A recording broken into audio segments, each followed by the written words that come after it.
What is the thing we don't talk about in your family? My bio dad showed up last summer, 27 years after never having contact with me, and he comes out of nowhere. Turned out, he just wanted me as a bone marrow/kidney donor for his other son. I agreed to be checked if I was a match. Not gonna blame the 10-year-old kid for his father being a competitor for biggest douche, but my family and I don't talk about it, because I went behind my mother's back to talk to him in the first place after he showed up. Story 2. A lot of people in my family are alcoholics. It's okay to acknowledge that they drink a lot, but it's not okay to call them alcoholics, even when they do things like routinely pass out on their front lawn, getting a huge number of DUIs, drinking so much Labatt that the company sends them a flag and a lawn chair, getting fired from Fabricland for drunkenly screaming at customers, then barfing on a quilt, or getting pulled over on a motorized beer cooler by the RCMP. All those incidents can be discussed so long as no one mentions alcoholism. Story 33. It was Thanksgiving. My parents had recently returned from Hawaii. My dad wanted to show everyone the photos. He connected the digital camera to the giant flat screen TV and started up a slideshow of my mother, unclothed, in their bedroom. He scrolled through several and then quickly turned it off and said, "Whoops,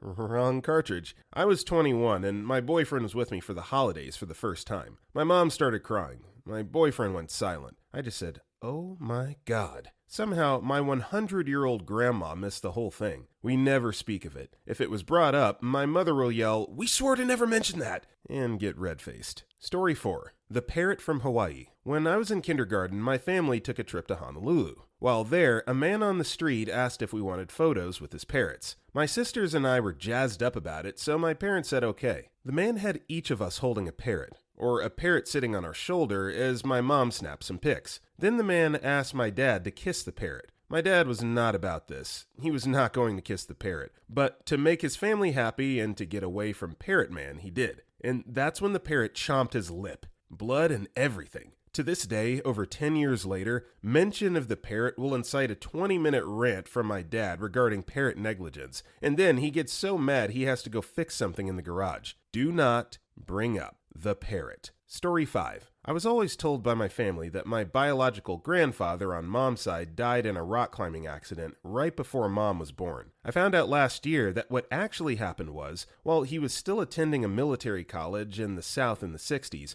my grandmother discovered that he liked to wear women's clothing after finding a box of dresses in his size in his closet. The next day, she came back to find him hanging from the ceiling, and she and 2 of her brothers had to smuggle his body out of the room and convince a coroner to rule it as an accident. I'm honestly not even sure of who all in the family knows the truth, but anyone who does sure as hell doesn't talk about it. Edit. I really didn't expect this to blow up as much as it did. I want to thank everyone in their comments for their kind words and to clarify a few things. 1. Just for privacy's sake, I'm not going to say what college this took place at. I feel a little guilty, as is putting such a personal family story out on the internet without giving more identifying info on top of it. 2. To clarify, my grandmother found the dresses in his closet on campus, left out of shock/confusion, and then came back to his room on campus to find him dead. It didn't happen in their shared house or at her place. I apologize for the confusing wording. 3. In that time and place, and in the military, as well as my religious conservative family specifically, self-unaliving was beyond stigmatized, and any investigation into why my grandfather ended himself would have more than likely uncovered his secret and tarnished his memory in the community's eyes, hence the cover-up. 4. My mother was the one that told me this story, so I haven't heard it from the 3 people who were actually there, and probably never will. One of her brothers died before I was born, and my grandmother is suffering from a degenerative mental illness that has completely destroyed her memory. Story 6. We have one pretty devastating self-unaliving attempt in our family that no one acknowledges or even talks about. So the story goes, my 2 cousins, who were brother and sister, got caught having sex. Turned out, they were in a full-blown sexual relationship for years. Ben was 19 and Anne was 20 when it all came to light. They were both SA'd by a family friend when they were children and bonded. Is that the right term in this situation?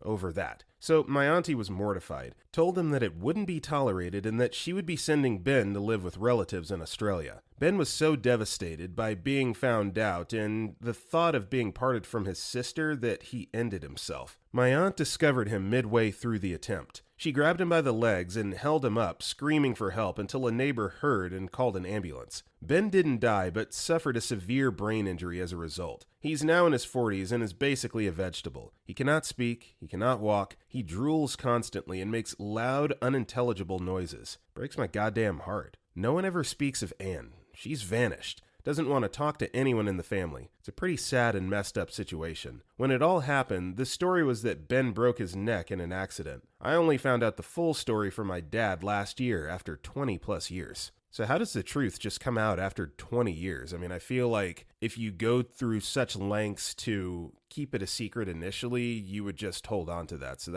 it's a weird story in and of itself, but the fact that the truth came out after 20 years is kind of weird. Even weirder, I should say. Story 7. My sister's eating disorder. She eats a ton and goes on to vomit. She goes jogging for 1 hour or more per day. Every day, no breaks even though her knees hurt like crazy, and refuses to eat any carbs, fruits and vegetables only. I seem to be the only one that realizes the magnitude of this. I seem to be the only one that thinks of this as a sickness, not as a temporal phase. It's like this for 3 years already. No idea when my parents noticed. In the life of a young woman, whenever I say something, I get shushed at, and later have to justify my quote insensitive behavior in front of my parents. So I just kind of gave up on arguing. Not sure what I can do to change things without disrupting the family. Story 8. When I was about 5 years old, my mom, grandma, brother, and I were about an hour from home, and we stopped to get gas. We went inside to pay, but we were 13 cents short. My mom told the clerk, quote, "Be right back. I'll go get it from the car." So we all go back to the car, and my mom hands me 13 cents and asks me to go pay the clerk. I go inside, and by now a line has formed. I waited in line, not realizing that I probably would have been fine to just go up to the front to just hand him the money. When I finally finished, I walk outside and I could see our minivan driving away. My family was nowhere to be found. They'd left without me, in an unfamiliar neighborhood, 50 miles from home. I got scared, but I can remember feeling like, surely this isn't as abnormal as it feels. They'll be right back, right? So I began to cry, and I walked over and sat on a concrete slab next to the gas station. I'm not sure how long it was, but at least several minutes later, I finally saw the van returning. When they pulled up, my mom was bawling and she began hugging and kissing me and apologizing. Apparently what happened was my brother, 7-year-old, closed the heavy sliding door, and my mom, hearing that sound, assumed it was after I'd crawled back in. So she started to drive away. After all, how long could it take me to deliver 13 cents? The story definitely makes my mother look pretty bad, but because I was so young when it happened, and it was so out of character for her, I was never really mad at her. For the next 15 years or so, we'd tell people that story and kind of laugh about it. My mom would laugh too. Turns out, her laughter was forced. It tore her up inside any time we talked about it. She finally confessed to us how it made her feel, and we all just sort of agreed to never bring it up again. We weren't mad at her. We'd totally forgiven her for her mistake, and made sure she knew that. But she was never able to forgive herself. She's still around and is an amazing mother. We just never tell that story anymore. Story 9. My brother who died. We never talk about him. It's so strange. Growing up, I knew I had a brother, and I knew he was hit and killed by a car walking home, but I don't know anything about him aside from that. I've seen his pictures, I know what he looked like. I don't know anything about his personality, his likes or his dislikes, the type of music he listened to. I once found his comics in my mom's closet when I was younger, but that was about it. It's almost like it's just a story and he wasn't a real person. It wasn't until my grandfather died about 11 years ago and my mother and I walked to his grave. She broke down into an inaudible mess. Then it really hit me for the first time ever that he was a real person, as crazy as that sounds. I don't understand that pain of losing a child, but it hurt to see my mom mourn like that, almost as if it had just happened. The only time since then he was ever mentioned was by my dad a few months ago. Out of my mother, father, and sisters, I'm the tallest. My dad told me how the only one of us who was taller than me was Jimmy, and how he always seemed to keep growing, how he probably would have towered over me. I almost cried. I wish I got to know him. Update. As someone had suggested in the comments, I could check for archived information either by visiting a library to look for a news article and/or obituary. I tried to search online for these things with no luck. I did, however, find archived yearbooks. I searched a couple before I found the school he went to. The first book was for 86, and on my phone, I couldn't find 87, the year he died. Once I got to a computer, I was able to find it. After the sophomore class page, there is a nice memoriam for him. Also, I had his age wrong, as I realized reading his memoriam. I had taken the year he was born and the year he died and came up with 16, when in fact he died before his birthday that year, making him only 15. It was nice to read kind words about him and his apparent love for music. I've linked it below with his last name blurred and his picture cropped out. The name at the bottom is not his last name. I'm assuming it's the person who wrote it. Since seeing this, I now feel the need to know what happened. Before, I had felt sad about it and decided I'd just never know. After this, it has in a way lit the fire to find out anything and everything I can. I'm nervous to ask family, but I just may. I will be doing what I can to find out anything on my own first. Story 10. My mother's mental and physical abuse of both me and my sister during our childhoods. Can't talk about it with her because the conversation never goes anywhere. Same crap every time I try to bring it up to get the smallest bit of closure. That never happened. Turns to, well, if it happened, it didn't happen like that. To, well, if it happened like that, then you provoked me and it's all your fault. On a certain level, she believes she genuinely was not abusive because what she did to me was much more mild than the even more abusive upbringing she had herself, and she thinks the fact that she did better means she did good. Can't talk about it with my sister because she's much older than I am and got the F out of the house the second she could, not that I blame her, and wrote off the entire family. Not only my mom, but also me and everyone else. And I've never had any relationship with her and have been rebuffed when I've tried to reach out. Can't talk about it with extended family because my mother never did anything in front of them, and I'm a perpetual F-up, so I have zero credibility. Tried talking to an aunt I used to be close to about it once, and she scolded me for, quote, making up stories, and immediately told my mother what I had said. I knew that if she didn't believe me, none of the rest of them would, and never tried again. Story 11. Okay, to break the chain of secret girlfriends and estranged relatives, my family does not talk about cottage cheese. I can tell you want to hear more about this. For that, we must start at the beginning. My father is a lover of all things dairy. He would drink so much milk as a child, his mother would tell him, "You either have to become a dairy farmer or marry a farmer's daughter." And dear Dad did just that when he and my mom tied the knot. Dad also loves cheese. Solid cheese, soft cheese, and cottage cheese. Dad is, however, very squeamish. He cannot stand the sight or thought of blood, body fluids, or cheese curds. This makes enjoying his cottage cheese, by the court, difficult. No one is allowed to talk about cheese, curds, whey, or how it's all made when he's enjoying his snack. If you make the mistake of mentioning any of these things, Dad ends the conversations by throwing his hands in the air and yelling, "We don't talk about that!" Story 12. That my parents died from AIDS in the early 90s when I was 2. Growing up, I never knew how my mother died. I was told my father just disappeared. I remember throwing a tantrum in middle school for wanting to know what really happened to my parents. My aunt finally told me the truth. Well, more yelled at me about it. I remember crying alone in my room for hours. I'm pretty sure their death was the starting point for how strange my family is. Anyhow, my family hasn't mentioned it since then, and I'm now 27. As far as I know, we've never said the words HIV or AIDS aloud in my family. If it must be talked about, it's that disease or something similar. My friends constantly wonder why I never mention my parents, and I still have hang-ups telling people why/how they passed away. It makes me feel so conflicted inside because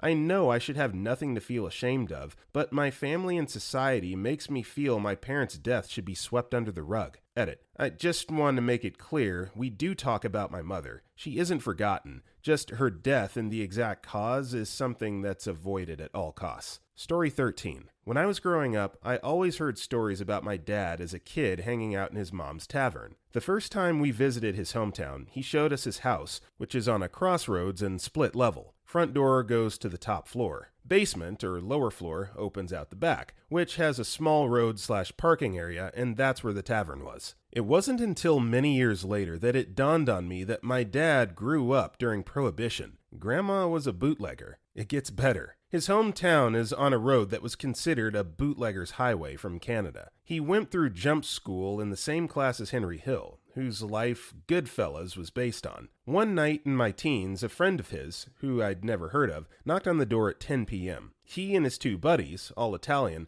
wanted a place to sleep for the night. They were gone in the morning. His pension and the work he did after he retired couldn't possibly explain our lifestyle. Mom has forbidden me from digging into it any further. Story 14. The fact that my cousin got kidnapped when he was a baby. Long story short, two young teenagers got knocked up, got married, aunt wanted a divorce, but husband was abusive and manipulative, and she fled out of state back to us, her family. He followed her to try to talk it out. She let him inside to talk. He took my baby cousin, who was sleeping in her arms, and fled out of state. Then he took her to court for abandoning her child and refused to let her see him. 20 years later, my cousin seeks us out and we all reconnect. Thanksgiving dinners are great, but we don't talk about that whole ordeal. I don't understand. I guess the fact that they're young kind of explains it, but why do parents in separation just have this power struggle that it seems like a competition? It seems like they're more concerned with winning than the well-being of their child. That just sucks. Hate it for the kid, but glad that ultimately they were able to grow up and reconnect. Story 15. My mom's cousin. You'd think it was because my family is from the middle of the mountains in the south, and Hillary is a transgender woman. It's not. Nobody cares about that. They care about the fact she's a compulsive liar and drama queen who makes everyone miserable. That she spread rumors about my mom, and no ma'am, that crap don't fly. I remember being really little and my mom saw her coming down the driveway, and we all hit the deck to pretend we weren't home. Nowadays, we just do not mention her existence. She's like the well-dressed, sassy Voldemort to my family, only significantly less dangerous and far more annoying. Story 16. My grandparents try to look like a perfect picture. Reality is, my mom's never met her real dad. My stepfather, who we have never acknowledged aloud as not her father, was a crap drunk who's been on pain pills since he quit drinking. Pain pills my grandmother steals and eats. My uncle married a girl after getting her preggers at 15. Turned out her sister was really her mother in a religious scandal. Other uncle has been on a gambling binge for 30 years. My mom died after getting addicted to the same opiates the family loves and having an aneurysm. I once caught my grandfather self-pleasuring to Baywatch. All those things. Never an effing word. Edit. Clearing the air here. I'm a female from a family of upper middle class. One side Native American mostly, and one side Jewish. My family keeps a great image, have held great jobs/careers, and do not talk about their problems in the open. So no, it's not really as big of a mess as some assume. More like a rabid pack of dogs behind closed doors and closed curtains. My aunt discovered her sister was actually her mother when some genetic testing was happening for separate issues. She grew up thinking her grandmother was her mother,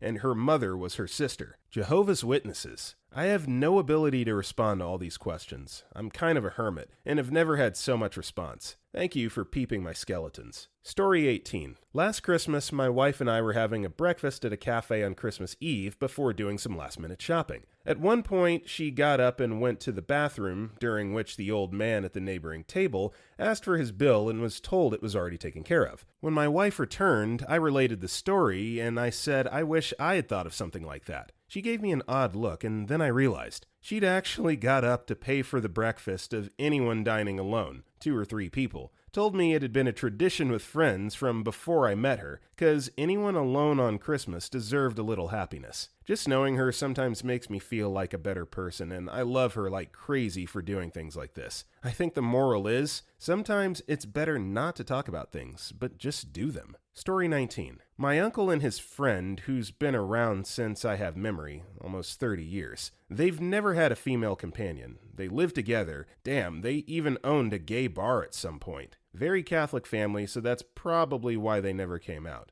I thought it was something they kept from us, the kids, all these years, until I had the courage to ask my dad, and he said that's never been discussed, that he's never even asked my mom about it. They seem happy and travel all the time, so that's awesome. I just wish they could be who they are around their loved ones. Story 20. Around my grandfather, his brother Peter. Peter was a real piece of work, likely bipolar and psychotic, never diagnosed back in the day. He made my great-grandparents afraid, but calmed down as he aged. Thankfully, as it let my grandfather leave home as he didn't need to protect them. My great-grandmother died early, but my great-grandmother died just after my little bro was born. A few years before she died, she was offered by Peter and his wife to look after her. There was a small cottage on the property, and the deal was if she let them take over the house, she would have the cottage and they would make sure she was all right, clean, etc. My other great-grandparents actually did this as well with my grandmother's sister, and it was the perfect arrangement. But instead, Peter used it to get the house signed over. They then packed up a bag with their clothes and dropped her at a state nursing home. She died there. My grandfather tried to organize to move her, but by the time he found out, they were in Britain, we were in Canada, she was too feeble to be safe to move. She would die there. Almost all of her stuff had been taken by Peter. Bank account drained, belongings taken, etc. Only a few pieces of her jewelry survived. When she had realized what was going to happen, but after signing, she collected what she could and secretly mailed them across the ocean to our family. It's for that reason, at least, that our family has the garnet watch that the man passed down, the family rings, and a few other pieces. All the rest would be taken by Peter. So we don't talk about Peter.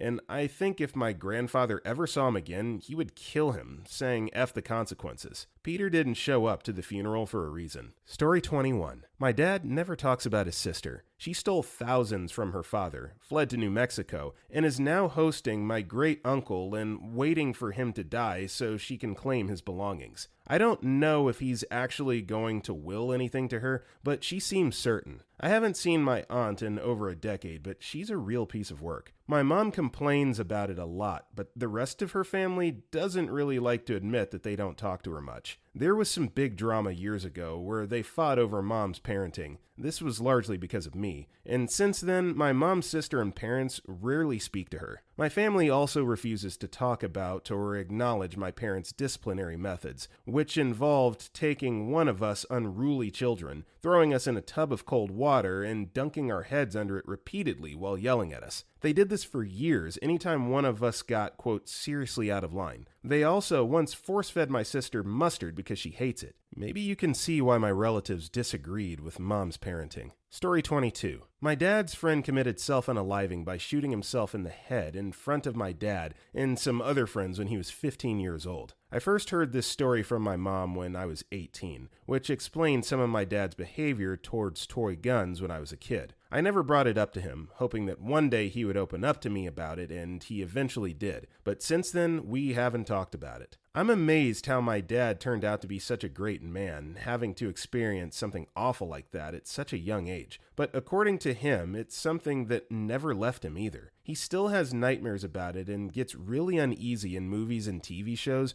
when they show someone getting shot in the head. Story 23. When I was 16, a friend of mine was selling his motorcycle and I was interested in purchasing it. I needed some reliable transportation to get to school and work, and my friend was letting the motorbike go for cheap. My father went mental when I told him my plan, like way more than a necessary reaction. It shocked me and I dropped my plans for the purchase. I had no idea why the vehement resistance. A few years later, he told me while we were fishing, when he was 16, he had just bought a new motorcycle and his friend asked if he could ride it. My dad said sure, and the friend asked my dad's GF if she wanted to ride too. This was in the 60s, so they weren't wearing helmets or leathers or anything safety related. They drove around the block but were going too fast, hit a patch of gravel, and crashed the bike. My dad's friend and my dad's GF were both killed instantly. I finally understood why he had flipped out so badly. Yeah, survivor's guilt is a real thing. That has to suck, and there's no escaping it. Like, anytime you're presented with a situation of like seeing a motorcycle or talking about it, I'm sure that those feelings always bubble back to the surface. That sucks. Story 24. My mother-in-law is enormously, grotesquely fat, 300 plus pounds, and is a burden to her children. She is literally the elephant in the room. For someone not yet senile, she's the most mentally and physically helpless person I've ever met. Fortunately, she can afford a first-class assisted living place, but one son has to manage all her finances and do her taxes, while her other son handles all her medical issues, prescriptions, and doctor visits. neither son is compensated. She could easily afford a taxi, but she doesn't want to pay for one, always expecting us to endure the hours-long commutes on congested freeways to visit. Meeting Mom for lunch takes most of a day. Then, when we come, she requests we do her sundry shopping, heavy diet on soda, mini brandies, and champagne 4-packs. She uses a cane but declines to walk by herself, insisting on holding onto your arm as you walk very, very,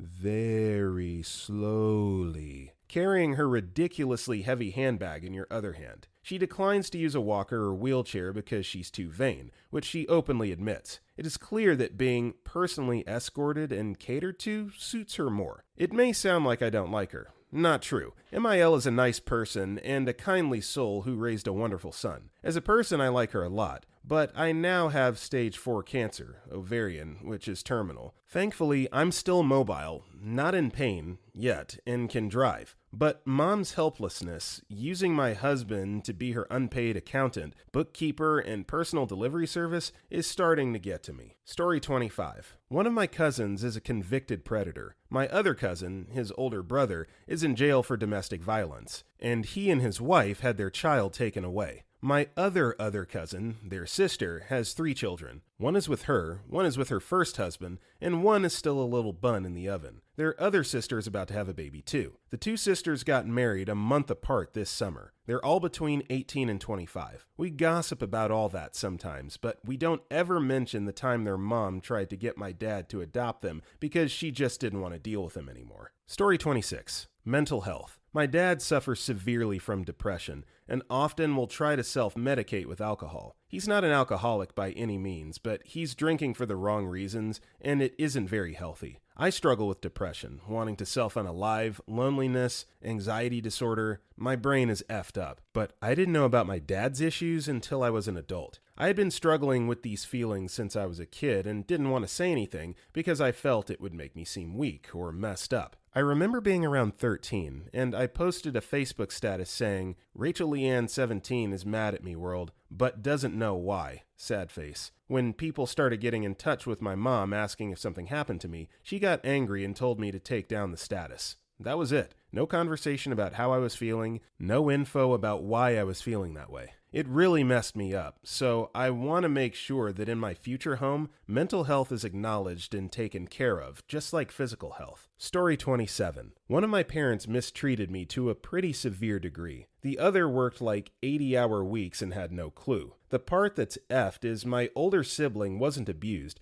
and was occasionally involved. They broke down one time when I brought up an occasion I was held against a wall by my parent so my sibling could kick me in the testes as a punishment. I've tried to stay as anonymous as possible, but this stuff happened for a decent portion of my childhood until I could stand up for myself. Literally spoke with my sibling once about it. They admitted it happened, got emotional, got blackout drunk, and IDK if they remember. My family now gets along great, other than some issues with my sibling. It would ruin my other parents' life and seriously threaten their unstable health if they found out. Seeing as I've been able to move on and lead a pretty healthy life, I'm fine with never bringing it up again. Story 28. My mom has 6 brothers, 6 uncles. However, there's a 7th uncle and he's older than my mom. He exists because of the way our language works. Okay, so in my language, the first sibling, or the oldest, is called by the number 2, and then 3, and so on. My uncles call my mom by the number 3, so there has to be a number 2, right? Exactly. My cousins have talked about him, but when we look in the photos, nothing. No signs of him. I asked my mom about it before, and she nonchalantly says that she doesn't know what I'm talking about. One of my uncles has stated that they wanted to use Google to find him. He doesn't know how the internet works, and all of his siblings shrugged it off like it was nothing. So yeah, I have a 7th uncle, yet I don't know who he is or what he even looks like,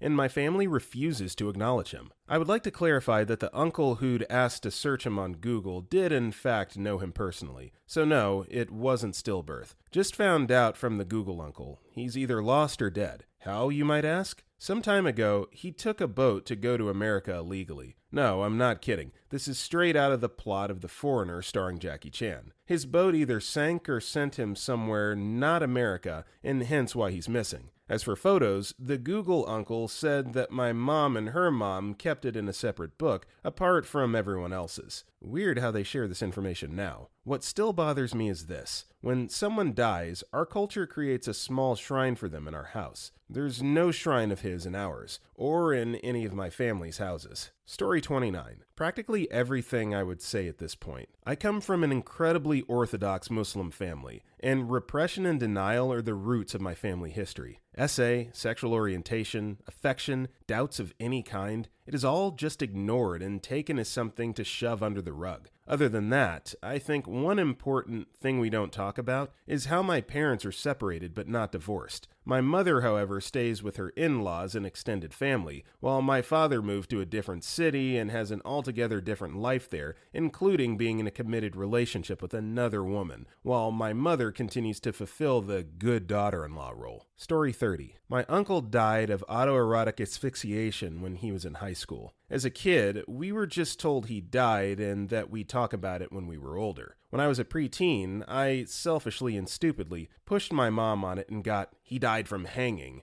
out of her, but she left it open, saying that they didn't know exactly what had happened, so for a few years my teenage imagination kept open the possibility that he'd actually been murdered by hanging. Then one day I happened upon Oprah doing an episode about AES, and it really stuck in my mind for some reason. Probably because I was at that age of just starting to self-pleasure and didn't want to die. The next time I was at my mom's, my dad raised me, she mentioned that Oprah had done an episode about the way that my uncle had died, and she had taped it, and it would be easier for me to watch it to understand what happened. It clicked immediately what she was talking about, and I never watched it, and I'm pretty sure it's never been mentioned again in the last 30 years. Story 31. My dad bought a Christmas ornament in the 70s. A little man made out of black pipe cleaner, with a bit of decoration. It was maybe a quarter of an inch long, and you could barely see it on the tree. It wasn't even supposed to be an ornament, really. Just a tiny pipe cleaner man, whose arms could be wrapped around a thin branch. My dad called this ornament Zulu Man, and he effing loved that thing. My whole childhood, every year when we unpacked the box of ornaments, my dad would joke/not a joke grow more and more agitated, frequently declaring, "If Zulu Man isn't there, Christmas is canceled," until Zulu Man was finally found. Throughout the season, my sister and I would periodically inspect the tree and feign horror,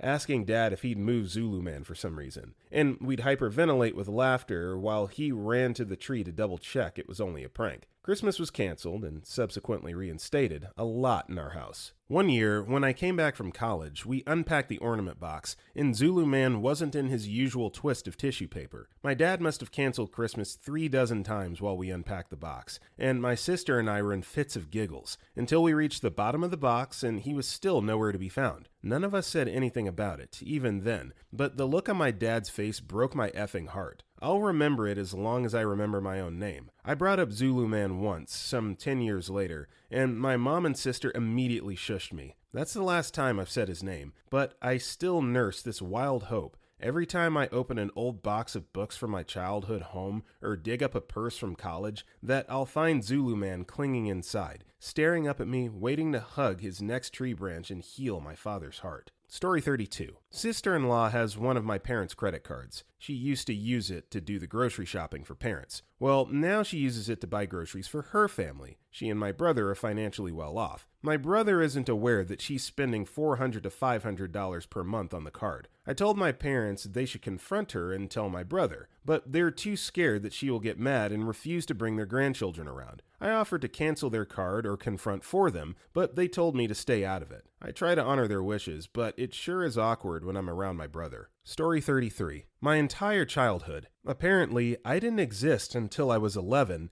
and was handed my newborn brother and told he was my responsibility. Before that, who knows? Most embarrassing moments included the X-ray tech asking, "Geez, how many times did you break that wrist?" I didn't know until then, 43 years old, that I had broken any bones. And then the time the doctor refused to believe I'd never had sex because my hymen was, quote, clearly damaged. Up until then, I'd only suspected I'd been SA'd. Story 34. My whole family was raised in the Episcopal Church, so naturally my parents took me and my little brother there and made us be acolytes. the kids who hold the candles and gospel. In high school, the Special Victims Unit came knocking on my door and sat me and my parents down and showed us evidence that I suffered years of SA at the hand of a male church employee. My mother refused to let me testify and told me over and over again that, quote, "it's just a woman's place." I wanted to confront the man so much and even received letters from other victims, girls I used to go to church with, begging me to help them put away the man. No one in my family mentioned it ever again. Never even took me to therapy. Just last week at my college graduation, me and my brother got drunk and he confessed he somehow found out and him and his friends curb stomped the man. I'm not a vengeful person, but I finally had a huge weight lifted. Story 35. My brother's few years of living the gay life. My entire family is way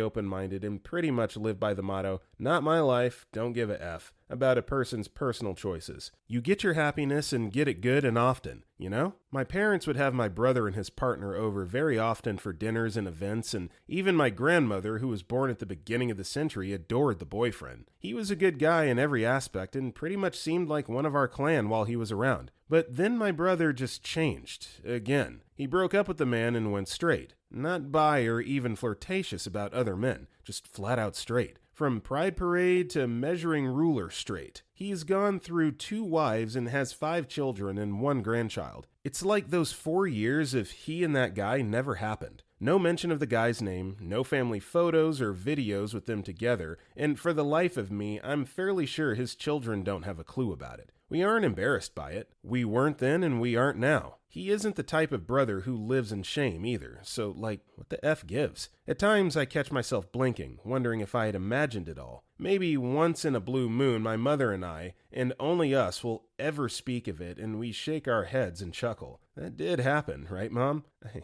think it did. I seem to have gifts from him still. And then that conversation is done and isn't brought up again for a couple years. What makes it even more confusing is that our most loved cousin is gay. A recently passed uncle was down low bi, and my niece is unabashedly lesbian who seems dead set on scoring an entire Pokedex of girlfriends. And the family is cool and dandy about it, but apparently my brother was never gay or something. Hell, help me understand that crap? Story 36. I was at the dinner table with my husband, his parents, his cousin, and his aunt. They'd been discussing hidden messages in Disney movies when his aunt leans forward and, in total horror, exclaims, "Did you hear what they're doing with Frozen? They're going to give Elsa a girlfriend. What the hell? What if parents don't want their children exposed to that?" Now, I look around the table looking for anyone else to laugh with me at what is obviously satire, except no one's laughing, and his aunt continued on her rant. I realize she's dead serious. Here's the thing, though. That cousin sitting at the table with us, she's that aunt's daughter, conceived in a lesbian relationship that spanned a decade. And apparently, the fact that she was with a woman longer than she's ever been with a man is what we don't talk about. Story 37. So many things. 1. My mom has had bad body dysmorphic disorder. My brother has now developed it too. We're all adults, and he didn't know the signs until he heavily got into competitive running. My mom also had anorexia as a teen. 2. Mom's been married 4 times, but only says 3. She thinks no one remembers her first husband. Married right out of high school, so her kids weren't even born yet. But our aunt talked to us about it, thinking we all knew about him. 3. My brother's bio dad is different from the man he was told was his father. He found out when he was close to 30. 4. Both of my parents had affairs with each other before divorcing their spouses to marry one another. 5. My sister was SA'd by a family friend when she was 9 or 10, and my parents' response to her telling them was to send her to a fat camp. 6. 2 of my dad's brothers lived across the street from each other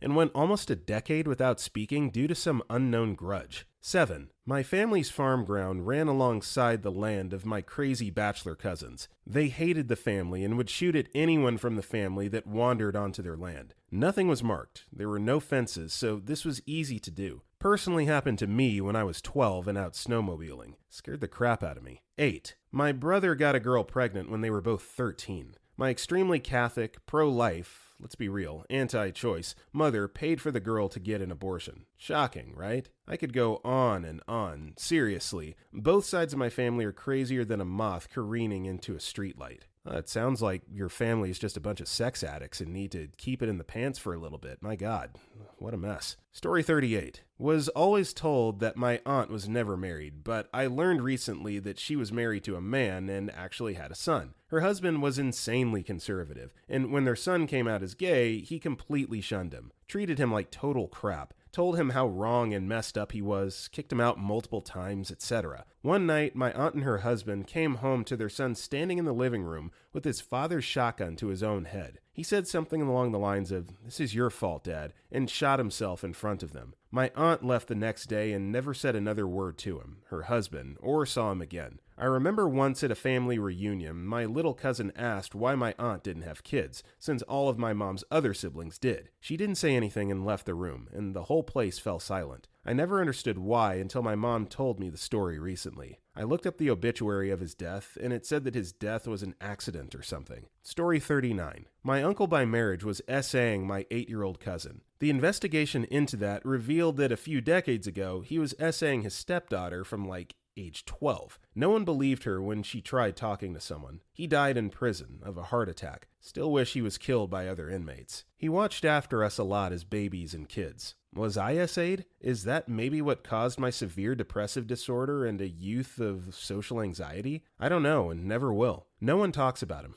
ever. Even when he died, my mom briefly mentioned it like it was some nonchalant small talk. Story 40. Uncle 1 nailed his secretary at work, and then was a pallbearer at her funeral. Uncle 2 went to Pound Town with his next-door neighbor while his wife was pregnant. Uncle 3, not blood-related but through marriage, sued my grandfather because my grandfather wouldn't give the uncle my grandfather's business, which he built from nothing. Aunt 3, married Uncle 3, bailed her daughter out by buying her daughter's home, would only do it for well under market value, then sold the home to the current occupants. My extended family are pieces of work. How we have family reunions that are peaceful, I'll never know. Story 41. My family thinks addicts are a waste and should be all shot, etc. You know the type. Meanwhile, my parents are 300 plus pounds, eat opiates like they're candy. Don't worry, there are many doctors prescribe them, so they don't count. My brother is 40, still lives with my parents, an alcoholic, and will do anything that gets him high, including propane if nothing else is around. He has a 15-year-old son that does whatever he wants and will buy him weed and booze as long as he pays in shares. All this is completely ignored. I stopped talking to them after I found out they called CPS about my daughter because I have a medicinal marijuana card. My daughter is turning 20, and they called last year. Story 42. My dad's drinking problem. He's the definition of a functional alcoholic. Very successful businessman. Never interfered with his work. Always provided very well for our family. But like clockwork, at 4:30 p.m., down the hatch. He's not violent or anything, but just insufferable, incoherent, obnoxious, embarrassing, depending on the setting. It's been getting worse as he entered semi-retirement, just because he has so much more free time and I don't think he knows what to do with it.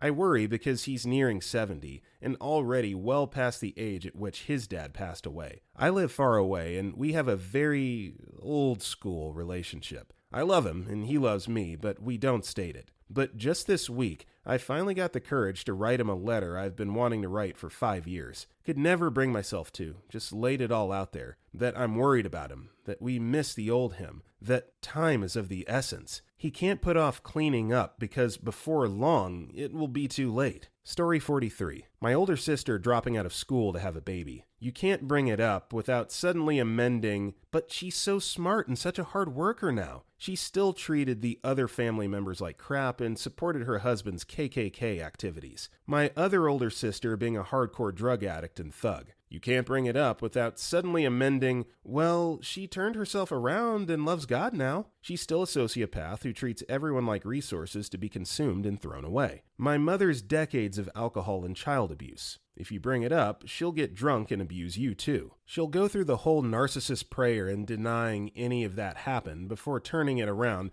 and making it everyone else's fault but her own. But it's okay to talk about how I'm a failure and how meaningless my fake illness is, or to point at me and make fun of me. Story 44. This is a throwaway. When I was 6, I was essayed by my female cousin. I don't think it was bad at the time. Cousin said she was showing me what boys like. I told my mother, who confronted cousin's mom, who proceeded to call kindergartner me a liar and that she never wanted to see me again. Fast forward 6 years. I was 12. Another cousin, different one, except it was a male, essayed me and said he was going to teach me to dance, and said I was his girl. At 12, I was excited to be someone's girl. I didn't tell anybody this time. I didn't want the fallout. I wrote it in my diary instead, where my mom subsequently found out months later by reading it. She didn't tell anybody, but when I tried to talk to her about it as I got older, she told me I was overreacting, and she had gone through the same thing with my male cousin's grandfather, to quit whining about it and move on, to get over it. I still haven't gotten over it, and although I've been to therapy, I'm afraid to tell them about this due to me not wanting anyone to get in trouble. Now I hate sex,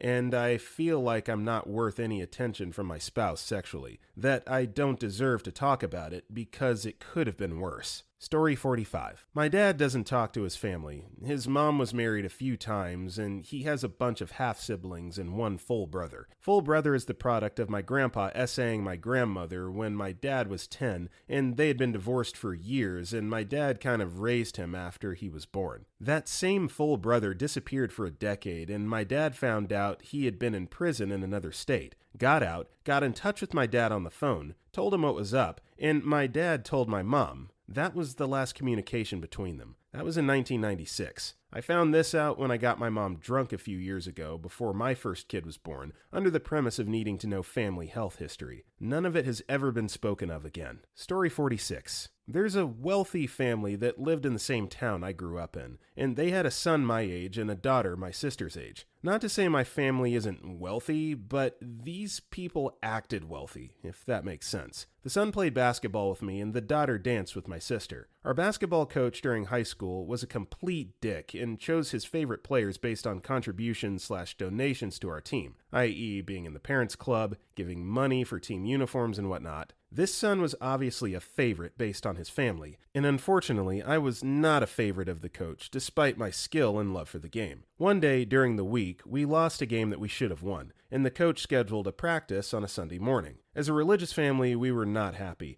so I tried to post on Facebook about all the players boycotting the coach and having no one show up to practice. I thought most would be on board, and one player was even the son of a priest. However, the son of the other family, being a favorite, did not like this, and he basically tattled on me. The next day, my father came into my sister's dance class, where my mom was waiting for her to be finished, and screamed at my mother in front of everyone. He basically said that she doesn't know how to control her children and is unfit to be a mother. Naturally, she cried, and another dance mom called my father to come and settle this one-sided argument. My father is a big dude, 6'4" and 300 pounds, so of course when he came, obviously not very happy, the father of the family got all scared and immediately apologized to both of my parents and everyone else in the studio. Since that time, there's been a fairly large feud between us, and they always try to compare their children to my sister and me. However, now my sister is a professional dancer, and I'm finishing my degree in astrophysics fairly soon, while the son is a med school dropout, and the daughter low-key became a whore. To this day, that family is never mentioned in my household. Story 47.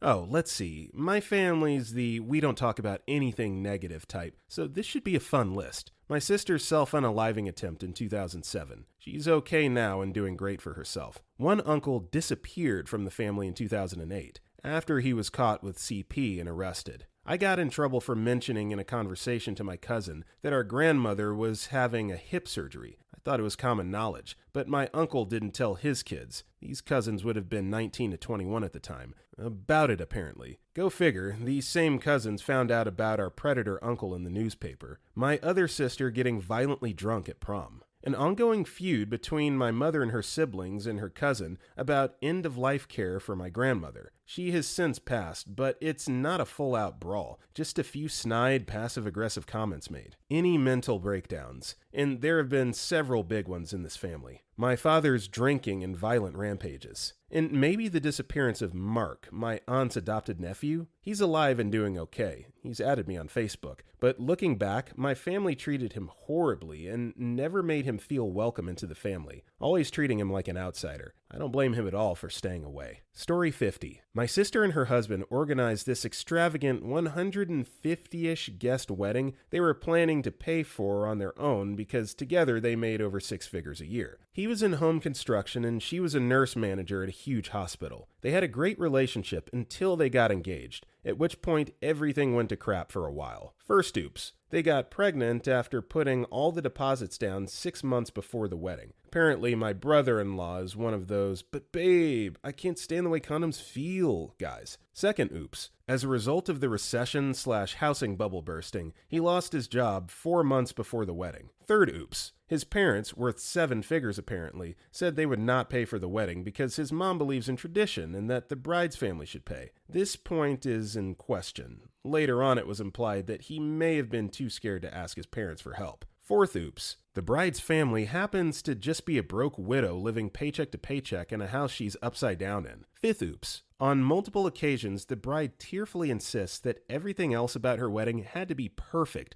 because her dad wasn't alive to walk her down the aisle, and she had been dreaming about the perfect wedding ever since she had cancer when she was a little kid. Apparently, she was dreaming of an open bar when she was laying in the hospital at 4 years old. Long story short, after a lot of emotional manipulation, my sister and her husband convinced my mom to take out a third mortgage and some credit cards to help them pay for the wedding. She also cashed in a life insurance policy or two. She spent a total of something close to $15,000. They promised her they would pay her back as soon as he was working again and they were back on their feet. Within a year of the wedding, Mom lost her house. A year after that, she filed for bankruptcy. As of today, they've only paid her back $1,000 of the $15,000, which barely counts as paying her back, because after they got married, they continued to ask for financial help that totaled well over $1,000, including tires for a car, vehicle registrations, and the more expensive items needed for the baby, i.e. crib, stroller, etc. Their 10th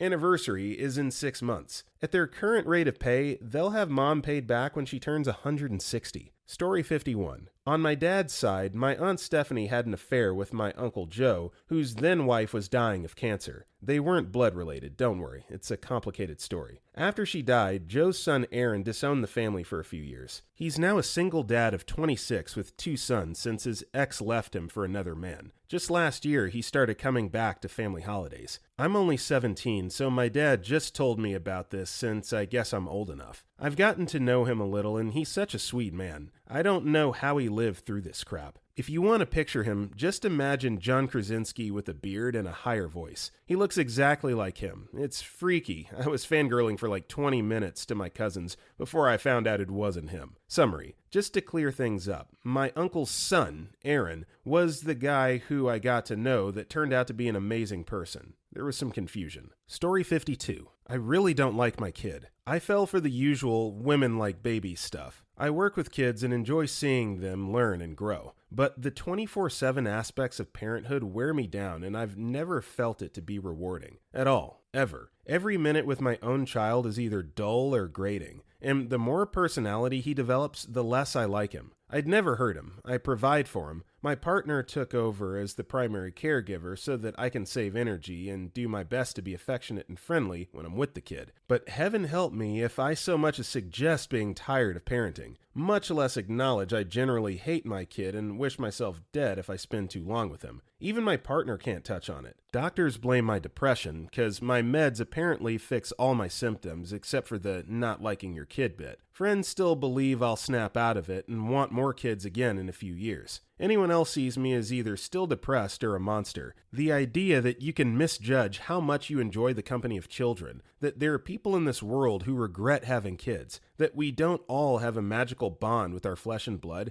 is apparently beyond even those I thought were close to me. It's just total taboo now. Story 53. Lots of things, apparently. My dad has a very loose grasp on honesty. So Sunday I found out my dad has cancer. Getting something out of his dresser, saw a treatment calendar and medication. Knowing the answer I'll probably get, I confront him. Do you have cancer? No. Why would you think that? Because I saw the treatment schedule from MD Anderson. Yeah, I have leukemia. Other than having cancer, it was a hilarious denial that was very expected. Some shock and anger and sadness, and still some fear, but his response couldn't be more my dad.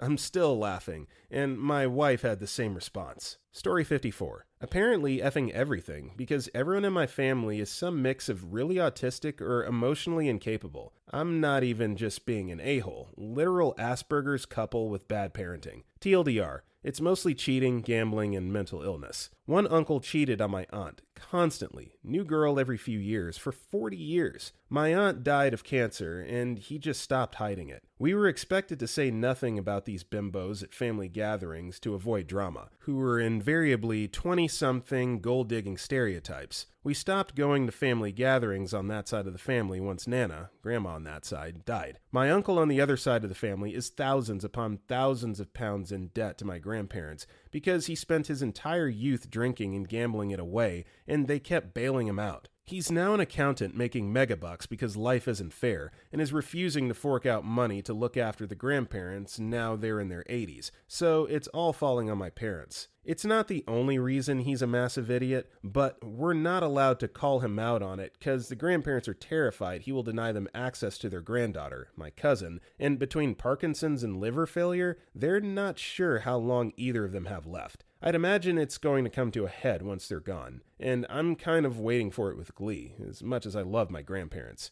Oh, and my whole family is well aware of my serious mental illnesses. Mom sent me to therapy in the first place, but they absolutely hate it when I bring it up in front of them because they don't like feeling like they were a component because of it. Oh, and my dad looks at me like I'm garbage because he had a doctorate in some high-paying STEM Gen Xer job at my age, and I'm just starting my master's. And I can't call them out because I'm a penniless student who still needs their financial support. So that was a fun vent. Story 55. I posted about this on another thread recently. When I was 4 and my mother was 19, my grandmother requested that my grandfather punish her by essaying her. He did. He essayed my mother in front of me while my grandmother held me back in front of them. I remember her screaming and crying for him to stop, and his grunting and my screaming. I screamed, "Mommy!" over and over, but he won't stop and my grandmother wouldn't let me go. My mother from that point on left me with anyone that would take care of me, mostly my great-grandma that died when I was still a kid. When she couldn't ditch me anymore, she began to abuse me in ways that made what her parents did look like Sunday dinner. Just me, not my siblings. No one would talk about it, and I got my ass beat for bringing it up multiple times. One time my mom let it slip that my birth father, who abandoned me as a baby, used to claim that there was a DNA test performed by the courts and it proved I wasn't his. He was able to sign his rights away because of it. Thing is, I always believed that was just a lie my father told. Now I realize he may actually not be my biological father. Recently I did the math and realized that it's probably an untold truth that I'm the product of my grandfather essaying his 15-year-old daughter. I can't know for sure, and I'm not sure if I'm ready to know for sure, but it adds up a lot neater than the story my abusers told. I cut them off years ago. My grandfather served 4 years on a 15-year prison sentence in another state. I don't know the details past that. The whole family is dead to me. Yeah, I think NC no contact's the only way to go. If this is how everyone else in your family is behaving, including your own mother, who, not to make light of her trauma and all of that, but like to then turn around and return the favor to your own child, it's just sick. You gotta cut them off. Story 56. One time, my mother, her twin sister, and all of their kids of age got trashed together. It was around Christmas time, and one of their sisters, who was recovering from a surgery at the time, had someone else set up all these over-the-top Christmas decorations for her outside. I was little at the time, so I didn't go with, but all of the drunk adults drove to her house and stole this massive reindeer wire statue monstrosity from her front yard. When they got back, one of them said they should destroy it, hiding the evidence and forever erasing them of guilt. One of the adults effing threw the wire reindeer off the balcony. I helped. It shattered against their patio and was never seen again. The next day, my aunt, the sister who originally owned the now deformed, shattered reindeer, ended up getting so freaked out by the whole encounter that she was hospitalized for like 2 whole goddamn days. Even today, she still had no idea who really took her beloved wire reindeer. Story 57. It's what we don't want to say or we trigger my father. Can't even talk about our life or passions without hearing 10 minutes of why he doesn't like it, and we shouldn't either. But nothing would please him anyway, so we just deal with it. Any subject, sciences, music, hobbies, even if I'm speaking to him about a project I did that he himself spoke of wanting to do, I get a nice long lecture on how it was wrong, even without him seeing it, hypocrite of his own advice. To better answer the OP, we usually don't speak of anything outside of hunting and shooting with Dad around, and we're rewarded with family gatherings that don't result in toxic salt arguments. Otherwise, the rest of the family is pretty open to civilized discussion and nothing is really off limits. Story 58. When I was 15 to 16, I spent a total of 5 months in psychiatric hospitals and residential treatment programs, and another 3 in daytime outpatient, which isn't exactly ignored, but we don't typically bring it up. The part that absolutely never gets talked about is that I completely threw my mother under the bus for the neglect and emotional abuse my entire life that led up to that year. Everything from not being fed some nights because she forgot about me, because of my 4-year-old siblings, to being told my birth ruined her life, to her signing me out of a hospital against medical advice while I was literally near death because she felt I wasn't as ill as the doctors were saying and she could drive me to another hospital rather than waste the money on the helicopter transport I was supposed to have. CPS was called on her 4 times during that year. I would literally refuse to leave hospitals because she would act all loving there until I left, then would berate me for wasting the money and would refuse to give me my medications. It was a mess. It is slowly repeating, and I'm counting down the days until I leave the country for grad school. It's still a lot of days. Story 59. Wow, well, we just had one this week, and it is chalking up to be a no-speak situation. My aunt has terminal cancer, and her end-life plans are to spend them on a farm owned by extended family in the middle of Amish country. This seemed idyllic to her after spending her whole life working long, hard hours as a nurse. She wants to die at home, with family. My mom goes out there, supposedly to help care for her and spend some precious time with her during her last few days. My mom gets there and decides it's too much for her to handle, and she wants to leave. Her dying sister is ridiculous and unreasonable for not sleeping through the night. But before she leaves, she bullies my extended relatives into putting my aunt into a nursing home. My aunt is incoherent and can't speak for herself. I have no say in the matter, given that I'm 1,000 miles away and, quote,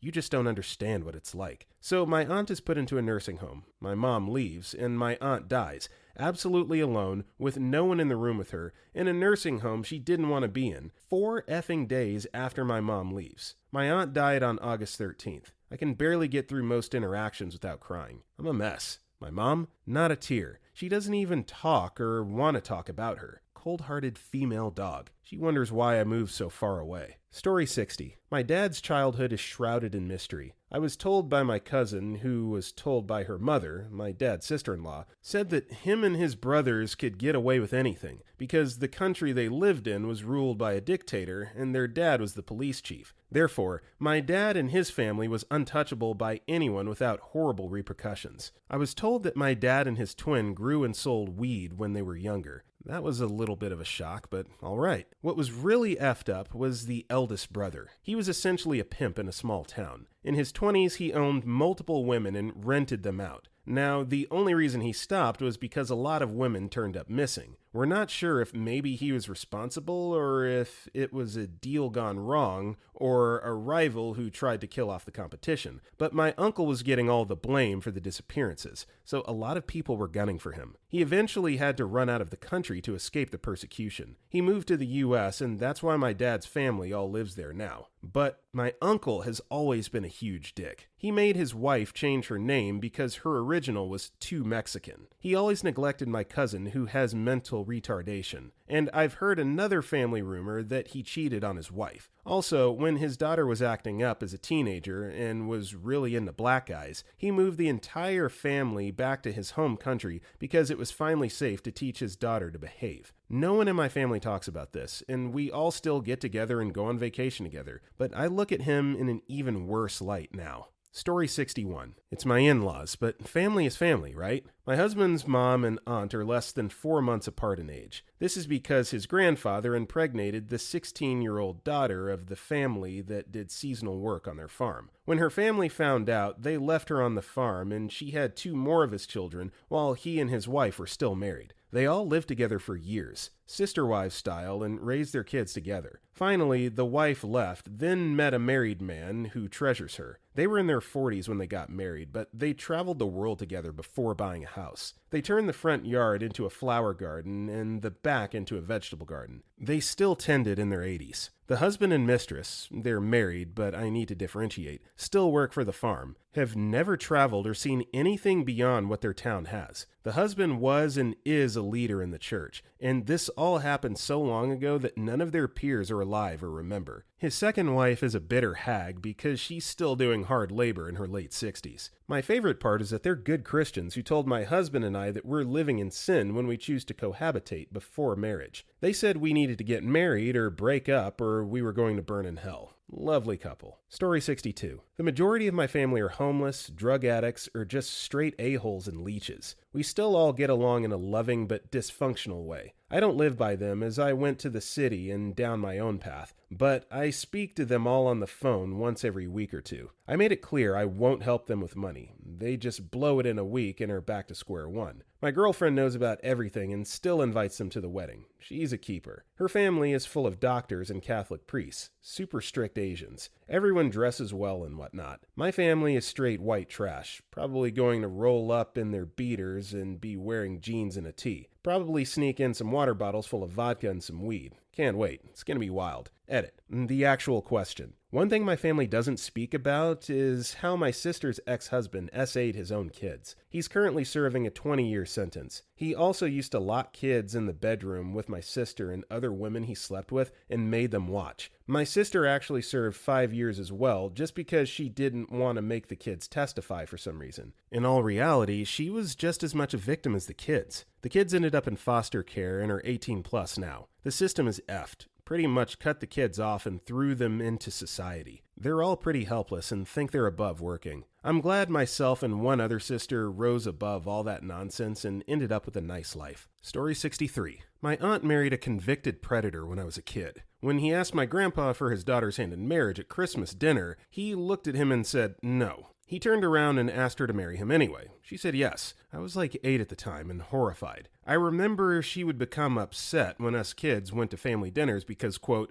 that means Chris can't come. As if that's not the most backwards logic that ever did happen. My mom on one occasion told him that if she ever saw him alone with me or my second cousin, the 2 young kids left, she would break his kneecaps and tell the police it was a football accident at one of the family events he came to anyway. Later, she went to their house to help with something, and I remember me and my second cousin waiting in the car while she threatened him about trying to come outside with us in the car. She was fiercely protective, and both us girls probably owe the fact that he didn't SA us to my mom. My aunt eventually divorced him when he was in jail for something unrelated, but a couple years ago, he was back in the cage when a mother came home and he had the hand of a little 5-year-old girl he was babysitting stuck down his pants. Only our closest family speaks of it, but it was kept secret so long that my second cousin had to hear the story from me when she was like 16. Story 64. My dad's brother likely had an undiagnosed serious medical condition, perhaps paranoid schizophrenia or some sort of problem with his brain. We called a family meeting at one time, with just his brothers and, inexplicably, my gay cousin, which we also don't talk about. My uncle was a civilian employee for one of the U.S. military branches and was an engineer. He had worked on some high-level, top-secret stuff. He was convinced that the government had put an implant in his brain that they could trigger remotely to cause him pain if he ever mentioned it. They were closely monitoring all his computers and phones. He was worried they would black bag him and wanted his brothers to know that, just in case something happened to him. They assured him everything was okay, did nothing else, and sent him home. My cousin is still confused as to why he had to be there, but my uncle would say nothing unless he was present. A couple of weeks later, he was coming home from a jog and found 2 strangers in his house. He thought they were there to rob him, I guess,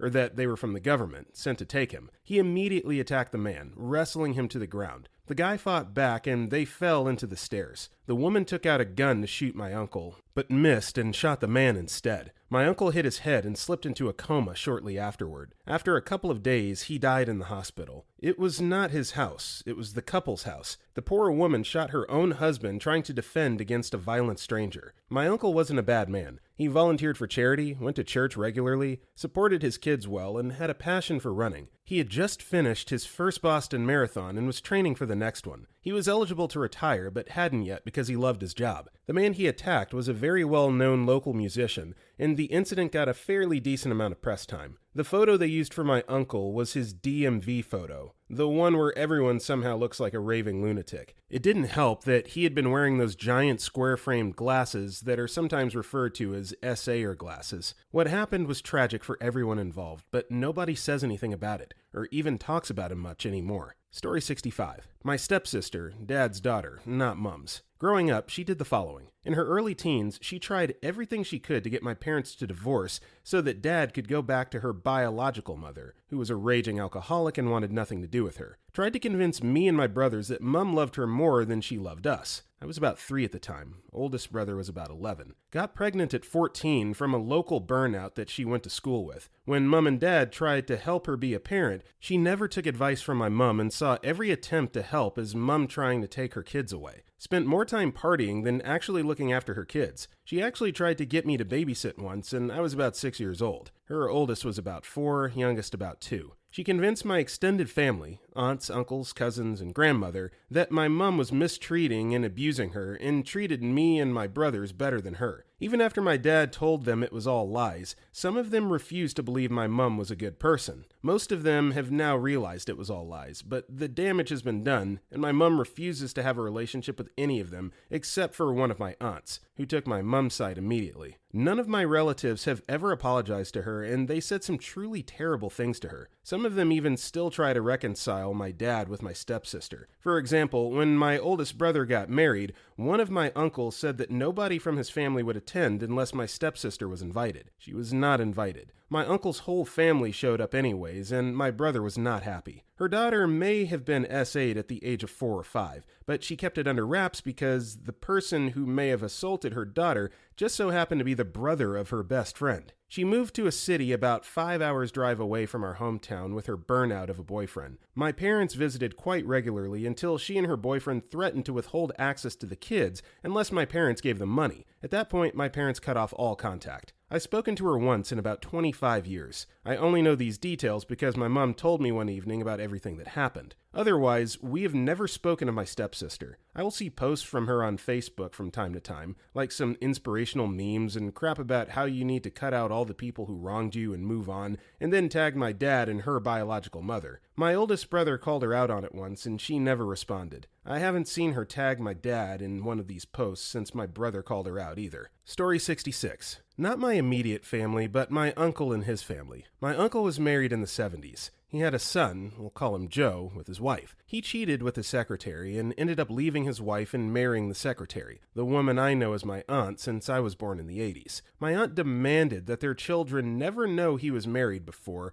or had any other children, Joe, and he kept it a secret for over 30 years. He would claim to be going on business trips, but was really going to visit Joe in Boston. All the while, my immediate family completely acknowledged Joe. My father, grandfather, brothers and sisters, everyone. We treated him as we would any other cousin, but around my aunt and 3 cousins from the second marriage, we never spoke of Joe. This secret finally spilled when my grandmother died and Joe refused to be hidden away and not attend the funeral. There we were, watching Joe stroll into the funeral and address my uncle as Dad in front of his 3 other mid-20s children. There was mass confusion and hysteria. My cousins were furious and devastated. However, after that whole side of the family went back to not acknowledging Joe's existence. My aunt demanded he not attend any future family functions, including my grandfather's 100th birthday party. Here's the kicker. My uncle is extremely rich, as in North Jersey mansion, 3 NYC townhomes, and a multi-million-dollar vacation home rich, but he has no will. He's in his 70s and refuses to acknowledge his own mortality. Now, a battle has begun about where the money will go when he dies. My aunt has instructed him to tell Joe that he's entitled to nothing, to which my uncle obliged. Joe responded that he doesn't want any of the money. He just wants a real relationship with his father. I believe my uncle is now stashing away at least a few million to give his firstborn son under my aunt's nose. Story 67. I know I'm late, but here's my story anyway. My father essentially brainwashed me and my brother when we were pretty young and turned us against our mom. He hated her so much. He wanted her dead, no joke, along with my stepdad and baby half-brother. He brainwashed us for years and would beat the hell out of us for not doing what he wanted, which was to kill our mom for him. He trained us to do his dirty work by setting my mom's house on fire. His threats to us eventually terrified us so much we acted on our training. I was 11 and my brother 10. My mom and everyone survived. My brother and I were separated, put in individual foster homes for a year, went through months of psychiatric treatment, and were charged with arson. My father denied everything, from the heinous beatings my brother and I took, to him brainwashing us for years, to him threatening us to kill our own mother for him. He did serve a few years in prison. He got out because the sentence was overturned due to some law that changed in his behavior. He now lives in Florida with my stepmother and my half-sister, who probably don't know my family exists. Needless to say, this is not something frequently discussed. I did wind up going back to therapy in my mid-20s because I was suffering from PTSD. Still am, actually, and it was affecting my ability to hold any romantic relationship. I'm 100 times better now and want to connect with my half-sister at some point down the road. I could never allow myself to physically be in the presence of that man again. I'd likely become violent with him and land myself in jail. Story 68. Just to clear things up, I have a younger brother and my uncle has a daughter and a son. As I was writing this, I realized it might have gotten confusing had I not explained that. After my parents divorced, my mom and uncle started dating. It was my uncle on my dad's side. Calm down. Still effed up, though. He was very abusive to her, both verbally and occasionally physically. The entire family held several interventions trying to bring an end to it, but they both refused. Eventually, I told my mom I would be moving in with my grandma if she did not leave him. This was enough to bring an end to it, for a time. Although she promised everyone that her and my uncle were through, my uncle still lived with us and suspiciously didn't have his own room. I was a stupid 10-year-old, however, and thought nothing of it. About 2 years later, it was revealed that they were still together, and that they had never even talked about separating, only how to hide their relationship from everyone. This time, she wouldn't budge. One time, I remember my uncle yelling at her in our backyard and flicking a lit cigarette at her, then storming inside. The next day, when I came back from school, the whole house was filled with heart balloons, giant teddy bears, and flowers. This made me so furious that I packed up my crap and went to my grandmother's right then and there. She lives like 20 minutes away, so this wasn't as much of a sucker punch as you were probably expecting, but the message was still out there. This wasn't a one-time occurrence either. Pretty much the exact same scenario took place every single week. Huge fight, come home next day, gifts everywhere. For her, of course. One day, I just told her that it felt like she loved our uncle more than us. This alone was enough to make her bawl her eyes out and kick him out of the house that very day. Not long after that, my uncle ended up in prison, and even from his cell, he was sending her love letters, asking her to take him back. She burned every single one of those letters. Although we're all happy to be done with this,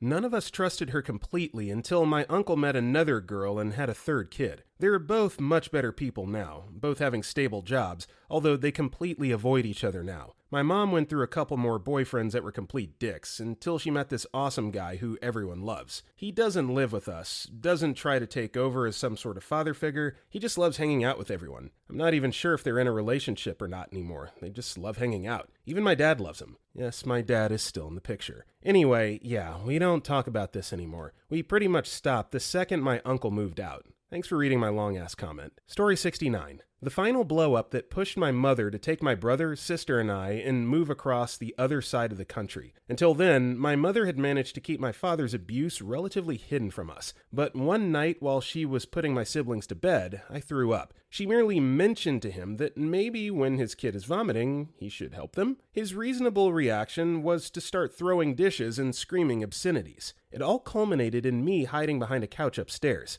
my older brother, 12 at the time, standing guard in front of me with his prize baseball bat. My mother shouted for us to call the police if he kills her, which I attempted to do, only to find that my father had cut the phone lines. PTSD means I have gaps in my memory, but somehow, I believe my mother and I jumped over the balcony, landing 2 stories below. We got out of there. My mother drove us to the police station, but they believed she was just a bored housewife overreacting about an argument and ultimately just requested my father leave the premises for 24 hours. He came back 12 hours later with a gun. I was the only one home, and I hid in a closet until he left. My mother barely waited for me to finish my story before she was packing. We left that day and haven't been back. Whenever we need to refer to the event, we call it my 10th birthday party, because it happened on my birthday. I once referred to that around a friend, and man did that lead to a confusing conversation. Story 70. First time posting an actual comment besides Happy Cake Days, so here goes. My biological father, Throughout my 31 years of revolving around the sun, I've stitched together bits and pieces of the story from various relatives,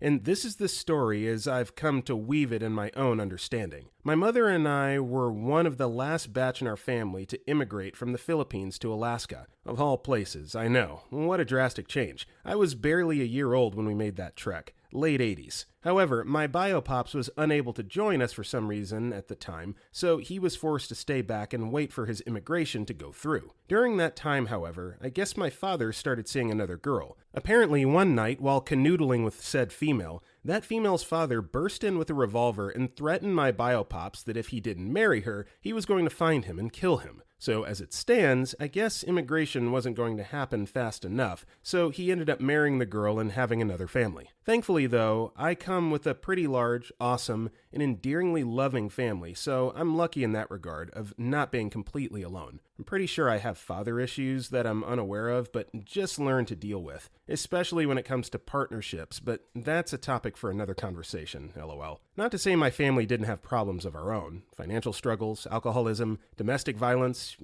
regular run-of-the-mill stuff, lol. But I like to think I came out somewhat decent and have faith and trust in my moral compass. With all that said, though, I can recall various moments in my childhood where family members would comment on how uncannily I resembled my biopops, to which I would just shrug and proceed to ask if I could go play in the forest. And I'm pretty sure a lot of the frustration I encountered from my mother was because of the fact that I looked so much like the dude who abandoned us. Fast forward about 20-ish years later, my biopops ended up appearing on a sidebar on Facebook as one of those suggested people to friend request. Being the hopeful dude that I am, I hit request and sent him a private message as well. And of course I creeped his Facebook page. What tripped me out the most, and what was super effing eerie to me, were the things he posted on his wall. A lot of which involved matters of the universe, space, technology, and psychology, pretty much a bunch of stuff that I'm interested in. Furthermore, the words he used and how he crafted his sentences were very similar to mine. That crap right there was the crack in the floodgates, and the Kraken of Tears was released. I gave it a few days before I checked if he read my message, but when I returned to see if he'd read it, I came back to find out that he had blocked me. Kinda crappy, but I guess I understand. A thing that used to live in his balls is now a grown-ass man with his own thoughts and emotions and is reaching out. I also know he has a family, which means that I have half-siblings that I would absolutely love to meet. But nonetheless, I'm sure he has his reasons for not wanting to communicate, but I still hold on to the hope that one day he'll come around and I'd be down to hug it out and catch up. Luckily for me, though, and I mentioned it earlier, I come from a large family. Grandparents had 11 kids. I know, immigrants, am I right? The vajayjay is not a clown car. The majority of which are women, so I'd say I'm fairly in touch with my emotions and expressing myself. But I can't help but feel like there's something obviously missing and a great deal I could gain from getting to know my biopops, and as such, I make art from my experiences. So if you'd like to check it out, send me a DM. So with that said, if the universe would help a brother out and put some light into that man's heart that one of his seeds wants to get to know him, that'd be fantastic and truly marvelous. Okay, not a whole lot to comment on this story, it is what it is, but I've never heard of a child refer to themselves as a thing that used to live in their dad's balls. That was kind of funny. Story 71. The times my family members nearly died or almost got seriously injured. There's a time my sister tried to blow me up. That one hurt a lot, but no serious injury. I nearly killed her as a result. She also tried to stab me with a pocket knife. I managed to grab it out of the air. I punched her so effing hard after that one. My parents didn't see what happened, plus they never punished us for anything. We still turned out partially sane. There's the time my father nearly pushed me sitting in a tractor, with the tractor off of an 80-degree hill that was maybe 30 feet tall, using a bulldozer because he wasn't paying attention to the effing cliff behind me. I tried to jump off, but the tractor is really old and the seatbelt jammed, strapping me to the tractor. I don't like being near him and his bulldozer. There was the time my sister died from an allergic reaction, was given an EpiPen by my mom, who proceeded with CPR until the paramedics arrived with the zappy thing. I can't spell the name. Defibrillators? Spell check for the win. This happened after I went to bed and woke up confused why I only had 2 sisters all of a sudden, and then disappointment when I realized I still had 3. There's the time we went to Spain. We never, ever, ever, ever talk about Spain because 6 of us went for 1 week and we spent more time in hospitals than in hotels. The above-mentioned sister and her twin both nearly died this time. She had another reaction, got out of the hospital, and my parents gave her a scooter as we're a glad you're alive present. She proceeded to fall badly and really mess up her knee and ended up in the hospital again the day she got out, and the other found some berries, was told not to eat or let anyone else eat them. She ate them and collapsed on the footsteps of our vacation home. She wasn't breathing and foaming at the mouth. They were 4 at the time. They're now 18. Then there's the time my stroller rolled into a really busy road. When we were cleaning the attic, I found a wrangled piece of metal with some fabric and a lonely, broken plastic wheel sticking out of it. I asked my dad, and he said, jokingly, "I tried to kill you, but you lived." My mom said that I had been in the stroller and she took me out. My dad didn't see this, but did see it get demolished by a truck going 50 mph. I think that's 80 kph. Why did you still have that, Mom and Dad? Why? After 10 years. Then there's the big bonfire, big pile of wood, lit it on fire to get rid of it. Flames easily reached 30 feet into the air, and it kept getting bigger. This was my dad's idea, so I asked him if he knows what he's doing, with a blank expression staring in his giant-ass fireball in the middle of the woods as he responds with a hollow, distant no. Finally, there's the time our septic tank overflowed. Note to all reading this: empty your mother-lovin' septic tank. You do not want to have crap bubbling up in your sink or taking a crap in negative 30 degrees Celsius weather in a forest filled with coyotes that you can hear everywhere but cannot see at 3 a.m. with the flashlight in one hand and your chicken in the other so it doesn't freeze. Please, people of Reddit, learn from my family's mistakes. Story 72. Let me think about the things they do talk about. Hating immigrants and being disappointed in someone or something. Now the fun part. When I was 18, I learned my dad had quite a long affair with my godaunt. Yes, my mother's childhood friend and they still seem to get along really well, so I was wondering when the crap happened. If she still becomes my guardian, it must have been after my birth.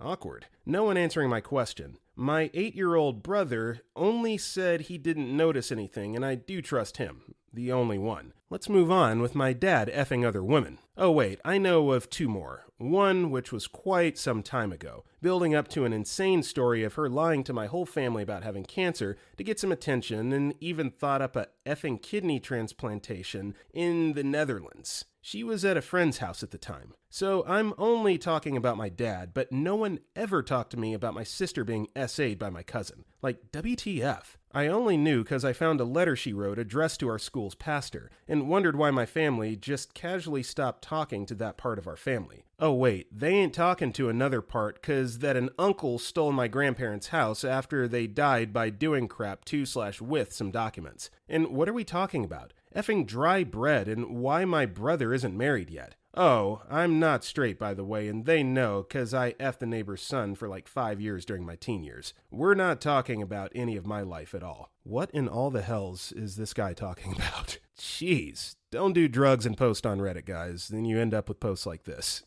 Story 73. The Great Raccoon Fiasco of '05. We were up north in the Muskoka region of Ontario, Canada, visiting our cottage during the summer. We had visited this cottage multiple times throughout our childhood. Nothing but great memories to come from it. But on this day, everything I knew about this illustrious summer home was about to change. Drastically. We had gotten in there late July, peak summer heat. Every insect from the 8th circle of hell out to feast on the living yet again. And wouldn't you know it, raccoons were ready to pounce on any opportunity they had for food. We had already been hearing stories about keeping your goods locked up in a safe place in case the raccoons got in. We thought we were prepared. We thought. Myself, my parents, my sister, my uncle, and his 2 kids arrived into the house, ready to enjoy our 4 days away. It wasn't long before we heard it. Slight tapping coming from certain areas around the house. We were curious but thought nothing of it, until I heard my mom scream. We all ran to the source of the sound. There we saw about 3 raccoons in the unused living room,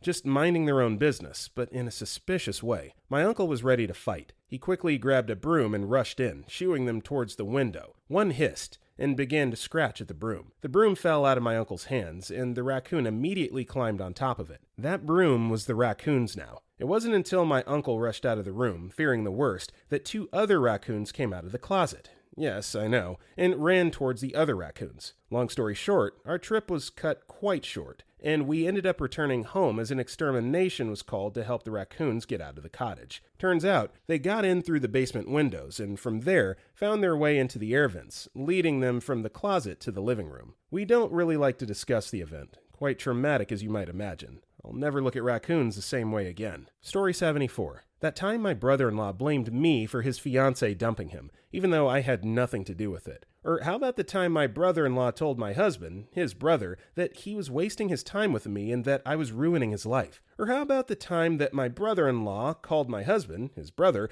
in the middle of the night to come pick him up because his crazy GF kicked him out, and he lived 14 hours away? Or how about the time that my brother-in-law threatened to kill me because I told my husband we were no longer going to be financially responsible for him, i.e. pay his rent and groceries and video games? Or how about the time my brother-in-law got in my face and told me I was a terrible wife and mother and wouldn't let me past him to get to my crying baby, making a huge fight and forcing my husband, myself, and our 6-month-old baby to sleep in the airport? Basically every interaction with my brother-in-law, but everyone just pretends we're all a happy family and they cannot understand why I refuse to allow him anywhere near our children now. Sorry, not sorry. Story 75. My ex-husband. I'm not joking. His name is a curse word for only the most idiotic of screw-ups, like life-threatening screw-ups. I speak in terms of my family outside of my household. Inside my home, we just simply don't talk about him unless the kids want to know something. He was abusive of me and the kids while we were together. My dad nearly killed him. Courts took his side in the divorce and allowed him to keep joint custody, despite evidence and even CPS testimony against him that not only was he abusive, but he had no intention of changing. When he continued to abuse the kids and I tried to keep them from him, the court threatened to give him full custody and strip my rights. Only when I moved a mile away from him with my new spouse and bought a weapon did he stop abusing the kids. Now he doesn't even so much as visit because between me being willing to hide his worthless corpse and the kids being old enough to fight back, he has no use for them. Life is somewhat more peaceful now, as well as it can be with the kids being teenagers. He has a new spouse and toddler with her. I worry about the safety of that child, but it's not like the courts in this state give a single damn about kids anyway. They took his side just because he quoted some Bible verse about disciplining children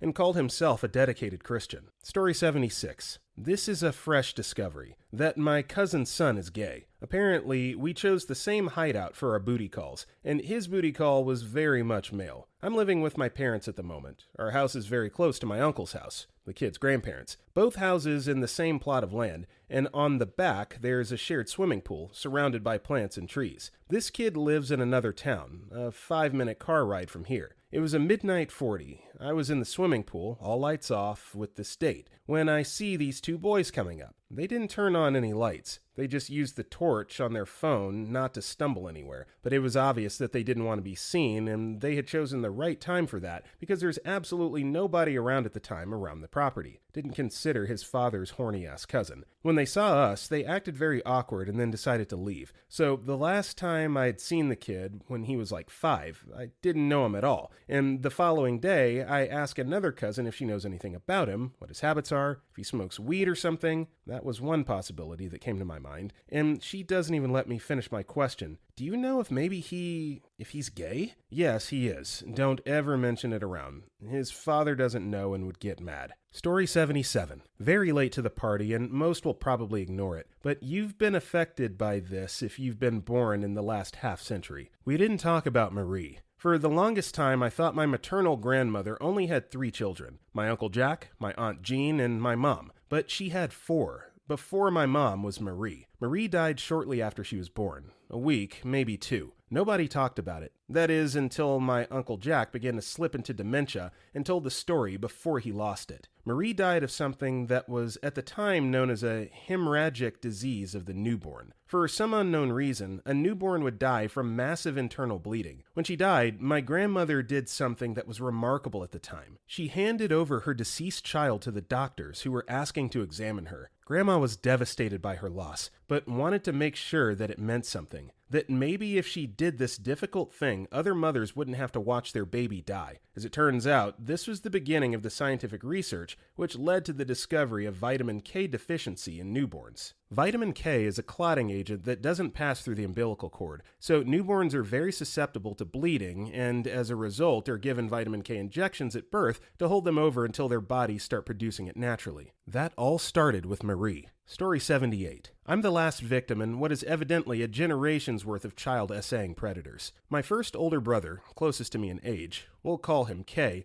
essayed me from the time I was 8 to around 9 to 10 years old. I hadn't spoken about my abuse to anyone in my family, but the thought of K being around my nephew made me sick, so I warned M, who seemed to have no reaction and declared that it would be fine and he doesn't know what I'm talking about. Roughly a year after, I mention this to my father, who tells me that he thinks M was essaying K as a child, and consequently, K essayed me as if this was some kind of justification, or that some kind of a statement you can just act normally saying. Years before any of this, I snooped on my dad's phone for no real reason, and opened a dating app he had while married to his second wife, where I find messages he sent to various men describing in graphic detail how he'd like to suck them off and all manner of other things. That marriage ended after my stepmom seemingly discovered this. So basically I have 2 older brothers who were involved in the essay of their younger brothers. Now I know that my father is a closet gay/bi man, and I wonder if he essayed my oldest brother S, and that is how all of this began. More contributing evidence to this theory is that less than 3 months ago, S was living with Dad. They got into a fight, and S went through his hard drives and began telling anyone who knows him that he's a predator. I don't have any proof of my dad essaying S, but I may as well have with what I do know about him raising suspicion, specifically in this context. So, TLDR, I have reasonable evidence to assume my father essayed S essayed M essayed me, and obviously I'm damaged deeply by all of this and don't know how, as the last victim, that any of them thought this was something that was okay to do because it was done to them. This is not able to talk in my family. Genuinely hope my despair provided an interesting answer, as this is not something I put forth lightly, but that is the requirement of the question. Yeah, thank you OP here for being the one to break this wheel, this cycle of just absolute sick insanity. Good for you. I hope that you heal from this to the best that you can, and continue to raise awareness. Story 79. My kids and I found out that their mom was a liar. About everything. I went to college in the 70s. My first year in the dorm, my ex-girlfriend shows up claiming to be pregnant by my digit. I'm a stand-up guy, so I agree that we should get married. She tells me that's not enough. I have to drop out of college and work for her dad. Her dad was in sales. I tell her I don't want that kind of profession. I'm going to college. I have a effing 1420 on my SAT. Not great nowadays, but through the roof in the 1970s. When you were told to not study for the SAT, I keep saying, let's get married, but she refuses unless I drop out of school. I won't. She leaves. A couple of weeks later, I meet a girl at school. She says she's going to the same school as me. Turns out she's not a college student, she's a junkie. She tells me, quote, "Don't worry about the birth control, I have it covered." She didn't. She lied. I knock her up, I marry her, and continue my college journey. In the end, we have 3 kids, but she's seeing this guy the whole time. I'm publicly a cuckold, and the guy doing it to me is a great friend of the local police. We stay married for 7 years and 3 children. She leaves me for the guy she's been seeing. Turns out he's a predator. A child essayer, if you will. He likes to slip children drugs and essay them. It doesn't come out until my kids are visiting and they tell me. This is 7 years later still because the guy wouldn't let me talk with my kids, and the county judge and police are on his side, but they managed to get a message to me. So what we don't talk about is Carrie and how she put their mother in our lives, and that's why all 3 of my kids have been essayed numerous times by their mother's boyfriend. We talk about it very little now, but I have to interact with the mother, and I try to encourage the kids to. They are all adults now. Not write her off. The essayer was sentenced to 165 years to life, but got out in like 14 years because he's a Mason, and I really don't want to argue that point, so F off. So we don't talk about the liars that hurt my kids, but he's out there free, and I know where he lives. I know where you live too, Carrie. Our family doesn't talk about the tragedies, but I think about them all the time, and I know who is involved and where they are at all times. So sleep tight, those of you involved in that. I'll never forget, and the final tally is yet to be taken. Story 80. I'm drunk. I ran away from home one night from an abusive, angry, aggressive stepfather while my loving mother was away. I ran forever, it seems, till deep in the night through the woods barefoot because I didn't have time to grab shoes. I found a hunting chair in the trees and stole the bags to hold bullets and drinks for my feet. With a new bag of shoes, I could handle the ants and sharp wood on the floor of the forest. I was crying and confused. No direction of where to go or what to do. Where can a kid go, really, in the middle of the southern pine woods? I moved through the night with spite and determination not to let my horrid stepfather in. Hate. I hated him. I found a clearing with a random house that didn't belong. Broken down trucks littered the large yard, two halves of two separate child's playgrounds near the home. I was desperate, stupid, and young, and knocked on the door for help. A large black mother cautiously opened the door. I didn't have the thought process to lie. I told her. I ran away. I was alone. Sad. I told this stranger my life, my struggles, my situation, hate. Her husband joined her as I explained and took over listening. He didn't let me in. I didn't ask to. He talked to me on the porch. He told me he couldn't tell me what to do. I didn't ask him where to go. He wouldn't know any more than me, but he did listen. The mother brought me a full meal after a while. Sausages, grits, and green beans. I don't know how she made it so fast. Leftovers? Didn't taste like it. I heard a kid inside. Did she share their dinner with me? I ate. I cried. He listened. The mother brought me shoes. They were small, but they were better than bags. I thanked them and left. I'm sorry, you angels. I don't remember your names, but maybe you wouldn't care anyway. I don't believe in God, but you did, and you did him proud, I think. I thanked them and asked where the highway was. I ran with my new shoes. I could go anywhere with my new shoes. I ran to the highway through brush and bark, both bruised. I ran until the night ran out. Hate didn't sleep. The memories of lost birthdays to drunken outbursts and fear of leaving my room, of being scared to make food on my own lest I burn the house down. I woke from the tree I leaned against hours before. The sun rose with me. I was at the highway and another single home on its own. A farm. I hopped over young carrots and saw distress in the ground in several places. Angry holes. I wondered how angry my stepfather was when I left. I wonder how deep in trouble he was with my mother. Yes, I'll keep going. The longer I run, the worse it is for him. Good. The single old man that ran the farm wasn't as trusting at the door, greeted with a gun. It's all right. He needed to go out to feed the chickens anyway. I stayed outside and just followed him around. I don't know what I'm doing. There was nothing to do. I learned about chickens from him. He was seriously alone in that big farmhouse and liked talking and complaining. His old computer didn't work anymore. I told him I'd look at it. He was happy to hear. His house was messy in an organized way. He had stacks of Pepsi 36 packs to the ceiling in the kitchen. He liked Pepsi. His computer was a decade old. His mouse wasn't plugged in. I'm a genius, apparently. I got an idea, though. No phone. I didn't have one, but I could look up my real father on the internet, and I call him with the house phone. The old man took convincing to use the phone, but he loved his new working computer. I called my dad. Then again, and again. He answered hungover. He was only hungover when he wasn't drunk. I tried to get into the phone until he sobered enough to pick me up. Something to hold over my mother, who got full custody. He jumped at the idea. I cleaned chicken poop until he arrived. I don't remember your name, old man, but I hope you got a new computer. You deserve it. He gave me a Pepsi when my father pulled up. Dad wanted details, info to boost his ego against Mom, to use against her. Driving to his place, I gave him little, just to keep him happy. Mom deserves no hate. Dad drank as soon as he could. I think he was celebrating, laughing and relaxed, carefree and anger-free. I will never be like him. I called Mom after he fell asleep again. Mom had been crying. I'm sorry, Mom,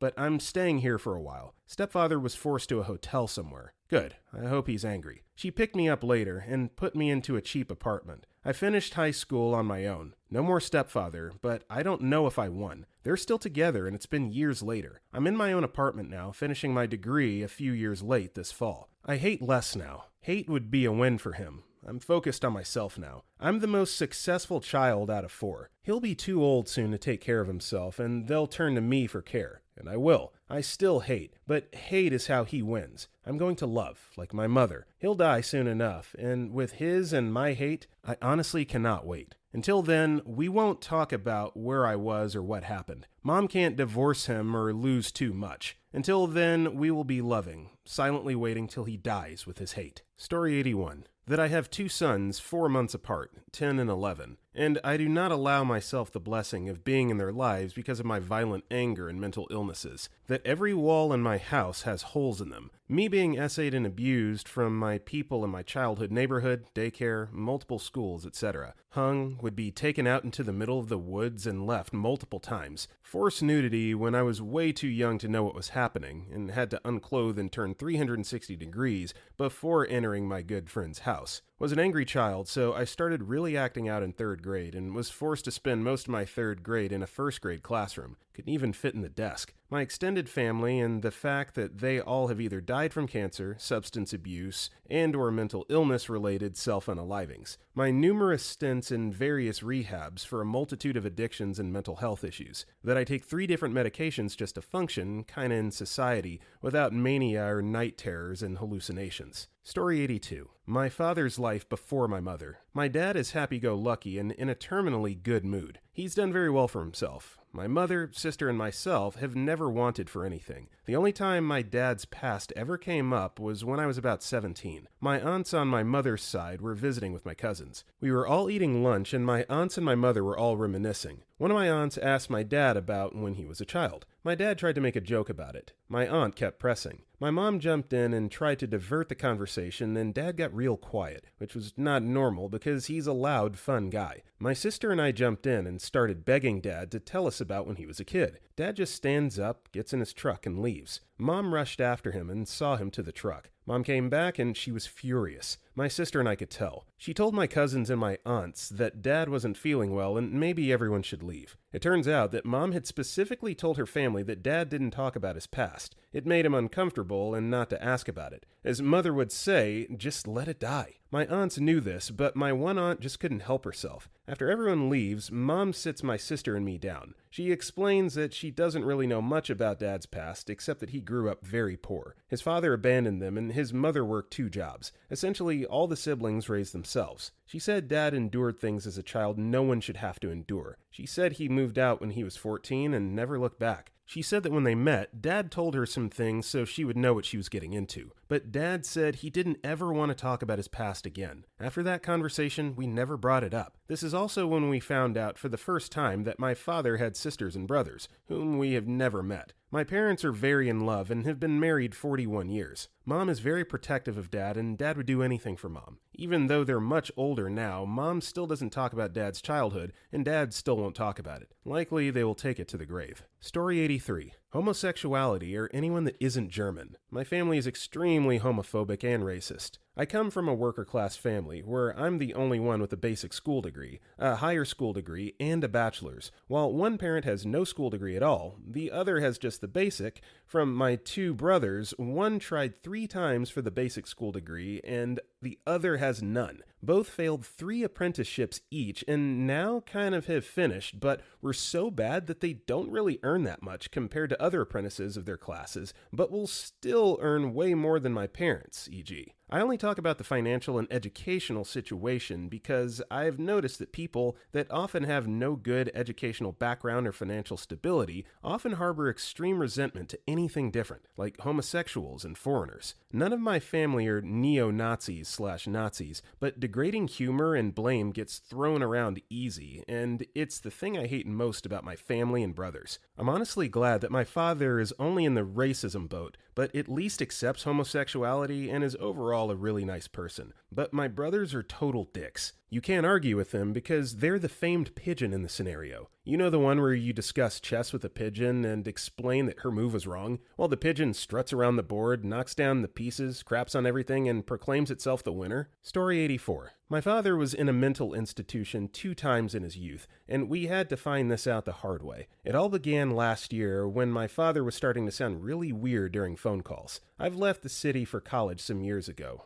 Afterwards, work and rarely visit. He seemed paranoid of everyone and started talking really cryptic and sad. It felt really odd, so I decided that I should take a trip back there ASAP. My aunt, father's sister, also realized something is off, and she confided to me that actually my father was institutionalized 2 times in his youth, once when he was 18 and once when he was 22. They were all caused by a mental breakdown and manifested through depression and paranoia. I still remember how she said that after my father came back from there. He was never the same. I didn't think much of this. She was 14 back then. What could she understand? Adding pieces together, it turns out that many stories told by my father since I was little were mostly lies. He never joined the army. He didn't follow the college career that he wanted because by the time of the finals, he was in the mental institution. But most heartbreaking, it turns out that he was supposed to marry his high school sweetheart. I remember he told me small stories about her, and I asked him what happened, and it was too simple, it didn't work out. The second time he went to the mental institution was because of the stress of the marriage and, what I've understood, his father's disapproval of her. She went to visit him there once before deciding that she didn't want to marry him anymore. They've never talked since, as far as I know. Probably waiting with him in line to have the psychiatrist take a look at him and actually convince the doctor to take him in was the hardest thing I've ever had to do. He didn't know whether the sad behavior of my father was normal for him or not, so I felt the doctor was reluctant. In only a few hours, he called me to let me know he would have to take my father to the nervous wing, considering his bad behaviors toward the assistants. It took even more convincing to not let this happen. My father stayed in that part of the institution in the first 2 times he went there and resented it. The next few weeks were not really great either. I was lucky enough to be able to work remotely and could visit him 2 times a day. Sometimes, only 1 hour after my morning visit, I would get a call from him asking where I was and whether I would be going that day to see him. He probably forgot lots of things during that period because of the medication. He's better now. For 6 months after being released, he had to take antidepressive pills, and he said he was feeling sleepy all the time, but I still hear him laugh from time to time, which never happened during that period. Maybe knowing about his problem beforehand would have made it easier to react to it. I just wish my relatives from my father's part would have said anything about it. Needless to say, we don't talk much about these few weeks. Story 85. My mom, dad, and stepdad were alcoholics and drug addicts. I might be a crack baby, or at least a coke baby.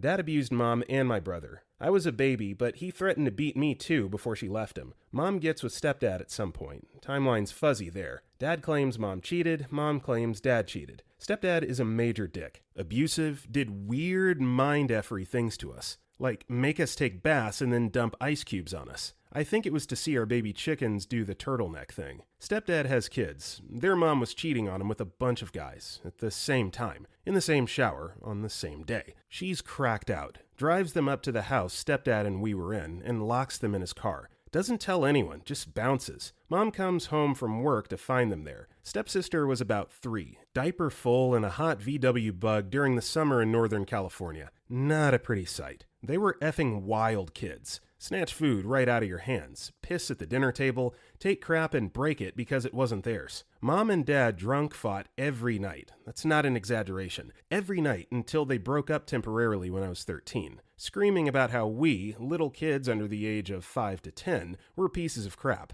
How my stepsister was a whore. How the other spouse's children were ruining their lives. Fast forward a few years, and Mom throws stepdad out of the car on the freeway because he was following some girls in another car that kept showing him their tits. He gets home and Mom walks out of the shower, drops her towel, and knees him square in the face. Fast forward a few years. She finds condoms in their room. She's had her tubes tied years ago. They get into a full-blown fight in the middle of dinner, resulting in Mom throwing stepdad's dildos at stepsister. Fast forward a bit. Mom punches stepbrother in the face for telling her to shut up after she'd been screaming at him for a good 5 minutes straight, inches from his face. Gives him a black eye. Makes us all say he got into a fight at school. Fast forward. Stepdad is on meth. Wakes everybody up in the middle of the night holding the Mossberg shotgun. He's hearing voices in the attic telling him that they're going to kill us. Fast forward, and real dad finds out stepdad spanked me so hard he left a huge bruise on my butt. Probably for being too loud. He goes to jail because he didn't want to give us up. Instead of sticking around after finding out how bad it was for us, he moves to Alabama and we don't hear from him for 4 years. Today, all 4 kids are effed up. Stepbrother is a 37-year-old wannabe punk rock star who can't sing or play the guitar, still trying to get the approval of his father, who has never approved of him. Stepsister is a major control freak. She always had her way as a child. True brother left after stepdad rubbed his nose in the dirt he didn't sweep up in the kitchen. He's a lot like our real dad, short temper and very distant with his kids. And I wanted to self-unalive,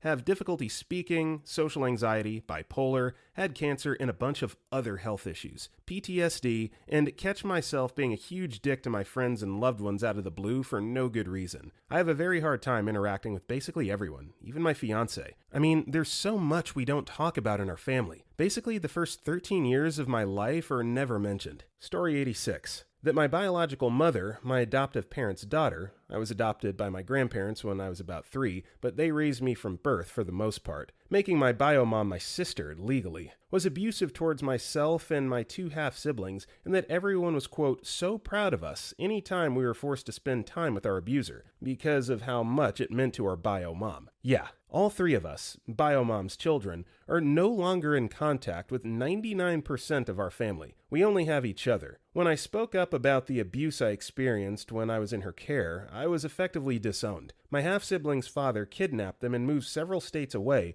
and was awarded custody when he came forward with proof abuse took place. Then my family cut off contact with half-siblings entirely, even when my little sister wanted a relationship with her grandparents and uncles on our bio-mom's side. They basically said, only if your abuser is allowed as well, and that's the last they spoke to her. I was cut off after I had my daughter, and everyone was adamant that bio-mom was the grandma. I said no, my daughter will not know who this person is. They didn't like that. My daughter was then completely ignored by everyone in the family. Birthday, Christmases, etc., I'd leave with my child every time bio-mom walked in. Eventually, I stopped getting information and stopped getting invited to things. Story 87. My sister joining a cult. Edit. People wanted details. She read a book by this guy who claimed to be a prophet and was preaching that the end times were near. He gave dates a couple different times and said that Jesus was returning to Earth and that the apocalypse was coming, and anyone not under his umbrella was going to be taking a 100-year dirt nap. I don't know why or how she got so into it. She got baptized in a hotel pool and married her boyfriend. She already had 3 kids, and the 2 boys were only 3 and 6 when they joined. She told them that there was no such thing as Santa Claus and the Easter Bunny. Not a huge deal to some, but it ruined it for all of their cousins. They had to get rid of all their CDs that had any bad words in them. The kids can have anything that had to do with magic, so no Harry Potter or video games. Every Sunday they would dress up really nice, but then sit in their living room and watch the sermon. They couldn't talk to anyone who isn't in the church on Sundays. They gave the church a percentage of their paychecks. Even my niece, who was working at McDonald's, had to give a portion. There was some honey that they had to special order from them and eat too. I'd like to know more about this, but we never talk about it, so I can't ask. They'd go on vacations and meet up with other people in their church for weird holidays. The dude ended up going to prison for tax evasion,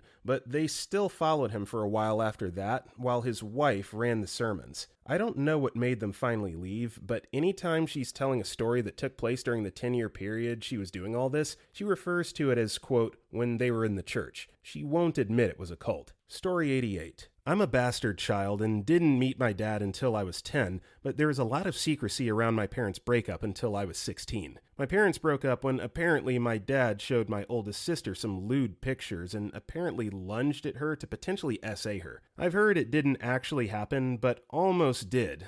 I don't want to know if it did or didn't, if I'm honest, and neither my dad or sister want to revisit that moment, and nor do I. Of course, this happened after my mom had 2 abortions with my dad previously, and they decided to keep me, and this was fairly early in her pregnancy. My uncle pulled a gun on my dad at a gas station for trying to SA his favorite niece. As I've gotten older, my relationships with my family have improved with all those people, but growing up it's almost like they thought predator behavior was genetic, so everyone would get weird anytime I was around kids younger than me, even though I strive to be the typical goody two-shoes. My uncle and I in particular had a really rough relationship. I think his hatred for my dad colored his attitude towards me. I always thought my deep, dark secret that my father was a predator was my secret to bear. I'm close to my 16-year-old cousin, and one day she made an offhanded comment that led me to realize it was apparently common knowledge, just clearly not spoken around me. Me and Dad talked about it. He has a lot of resentment and guilt about that time and how his actions caused him to not be a part of my life and caused my sister some issues growing up. Funny enough, me and my older sister are almost like twins. I love her oldest daughter, my favorite niece,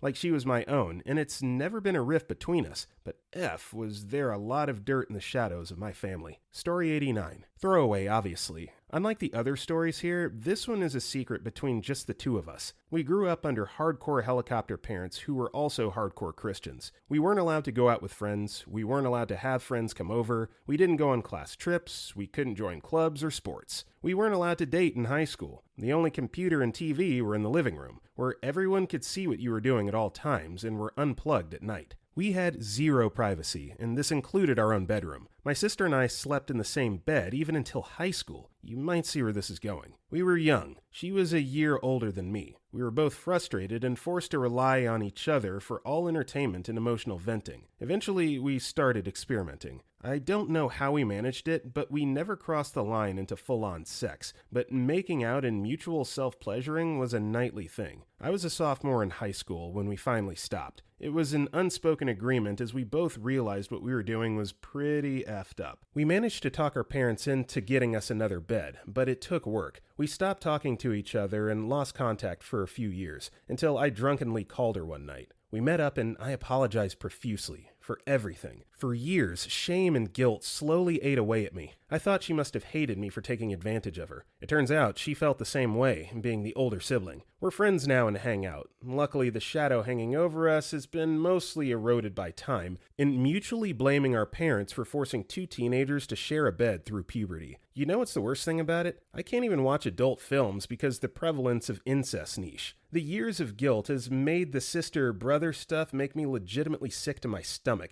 and turns me off completely if I see it in a title. Story 90. The fact that my brother has emotional issues and has tried to kill me multiple times. Twice as a teenager. He's 4 years older, so I think I was 13 then 14, so he was 17 then 18. He tried to strangle me for ignoring him as he was screaming at me to do the laundry. The most recent time was just last Christmas. I'm 22 now, he's 26, but stayed at mom's over Christmas break from school even though she left around noon on Christmas for a week-long vacation. I pissed him off. I honestly don't remember what started it, but I think I gave him attitude when he was being a jerk. It spiraled into me calling him a horrible father and saying that I raised his son more than he did, which is true, and that he'd never amount to anything. Also true, but shouldn't have been said. Anyway, he was purple in the face from screaming so hard and kept threatening to, quote, bash my head off the counter until I was dead. And he probably would have if I didn't have my phone in my hand and said if he touched me, I'd press charges for assault. After hours of crying, I calmed down and now I'm not allowed to talk about it. I don't care that my mom messed up with him. You cannot allow somebody to act like that and get away with it. And if he's around but my nephew isn't, I'm not allowed to come over because my mom knows I won't hold my tongue when he starts in on me. Story 91. My older brother isn't my biological brother and was raised by our father after he divorced his first wife. She wasn't someone that should have had kids in the first place. The stress of kids literally made her break out into hives. They got divorced and Daddy took both my sister and my brother. Then my meddling ass granny kept on saying, quote, a girl needs her mother over and over in an attempt to reunite them, we think, and one day she said, you're right. Then she talked my daddy into letting her have custody of her. So basically my daddy raised my brother, who's his father in name alone on the count that he's on the birth certificate, and no one knew the truth until my meddling ass sister, it runs in the family apparently, kept on pointing out that he didn't look like either of them. He went into the Navy and the fear of something happening to him and none of us being able to help him because we're not blood overtook her and she and my daddy decided to tell him the truth. In Steak and Shake so that he wouldn't do something rash like run out and get into a wreck. Don't knock it. It's an actual thing that's recommended. Don't at me. She told him that he has siblings and that she knows of his last employer if he wanted to get in touch with him. Brother was pissed that they waited so long but said, he's my father. He raised me. I don't need to start over again. I'm going to pretend that this conversation never happened, or something along those lines. Honestly, I'm not 100% sure he's told his wife. That's how much we don't talk about it. Story 92. The parentage of my middle cousin. Bit of backstory because it's confusing. Aunt married guy 1. Let's call him Dave. They had a kid. Let's call her female dog. Then a few years later, she met another guy, hereafter called Dick, and her and Dave had another kid, the middle child named Tall. Then her and Dave divorced and she married Dick. They divorced a few years later and she married Dave. Again. They then went on to have another kid, who we will call Loud. So Aunt was married a total of 3 times to 2 men. Female Dog and Loud are very clearly like Dave's kids, especially Loud, who's like a mini version of Dave. Dave is a blonde, fairly round guy, while also kind of looking like Bruce Willis weirdly, and so are female dog and Loud. Dick, however, was a slender, dark-haired man. Tall is a slender, dark-haired girl. Tall was also born about a year after Aunt and Dick started hanging out. As far as I know, nobody has ever asked or even approached the subject of Tall's actual father. They're also the kind of super religious people that only let their kids watch Bible Man and, for some reason, Walker Texas Ranger while their kids were growing up. So it's likely a conversation that will never happen. Ah yes, of course, the only exception to an overly religious, super helicopter parentage is to allow your children to watch some Chuck Norris. I mean, I could make a Chuck Norris joke about that, but there's already an entire lexicon of those. So let's move on. Story 93. Mental health issues. My mother was raised in the 50s, but I was born in the 90s. She was terribly conservative with most everything. I guess the idea is that although we have a family history of said issues on her side of the family, it's unthinkable to try to be proactive and discuss these things. When I was a child, I was terribly sick, where specialists at children's hospitals in Pittsburgh and Cleveland couldn't diagnose me. My father beat my sister and I a lot, with the kind of force that once my mother divorced my father, he lost custody of me from the vivid handprints left on our bodies after the first real incident. So I apparently attempted self-unaliving sometime after being able to walk again, after my illness went away. These are factors that I think drove me to attempting such an act, but I was 6 or 7, so I recall practically none of this time. I think I failed because it was winter, and leaping to your death from a 2-story home doesn't really work well when there's a foot of snow to catch you. Although I don't recall the first time, my mother would bully me, calling me bipolar throughout my childhood. Although none of the therapists she sent me to diagnosed me as such or gave me such medication for said ailment, she always made me feel ashamed about my issue with depression that I know now that I struggle with. I got to talk to therapists about her divorce though, but I was convinced it was my fault by the end. I guess they were concerned I would think it was my fault, so there must be a reason why they would think that was how it boiled down in my mind. It seemed easier for her to try and tell us that through a therapist instead of a real conversation. She also sent my sister and I to a children's support group for divorced kids too. There's nothing quite like having your world change dramatically and then being forced to hang out with people that are suffering and miserable to bring you out of a bad place. My sister, once we were with just our mom, stopped being my friend and started to bully me as well. I assume it was how she copes,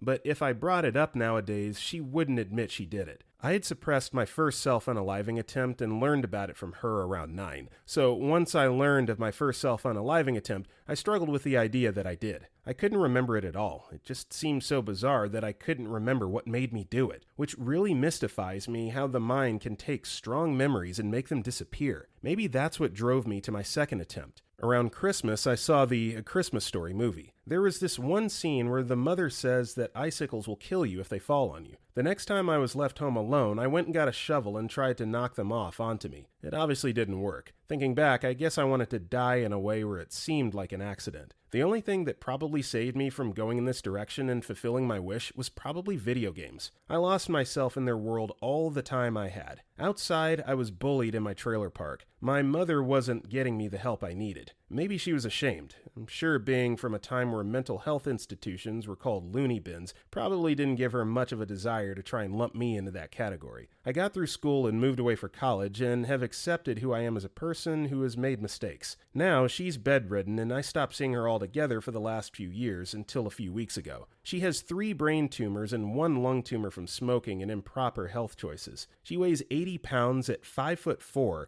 unable to get out of bed to go to the bathroom. I told her about my issues with mental health. I told her I no longer want to die. I told her about what I've been doing with my life. I told her I don't smoke because it doesn't seem worth it when I grew up with her progressive COPD issues to now how she needed oxygen to stay above 70% blood oxygen saturation. I told her I work out because I never wanted to turn 50 and be unable to do anything physically like she has been throughout my life. I left her with the only positive thing I could. I said that regardless of our lack of a connection, that she taught me how to cook, and I loved her cooking, and that although her love never really reached me, that it would through her recipes that I cooked to feed me. My whole life I've been sure I would never want to think my children were strangers, so I guess I felt the best thing I could do was fix that for her before she died. The thing is, her short-term memory is shot. I don't think she knows anything of what I told her.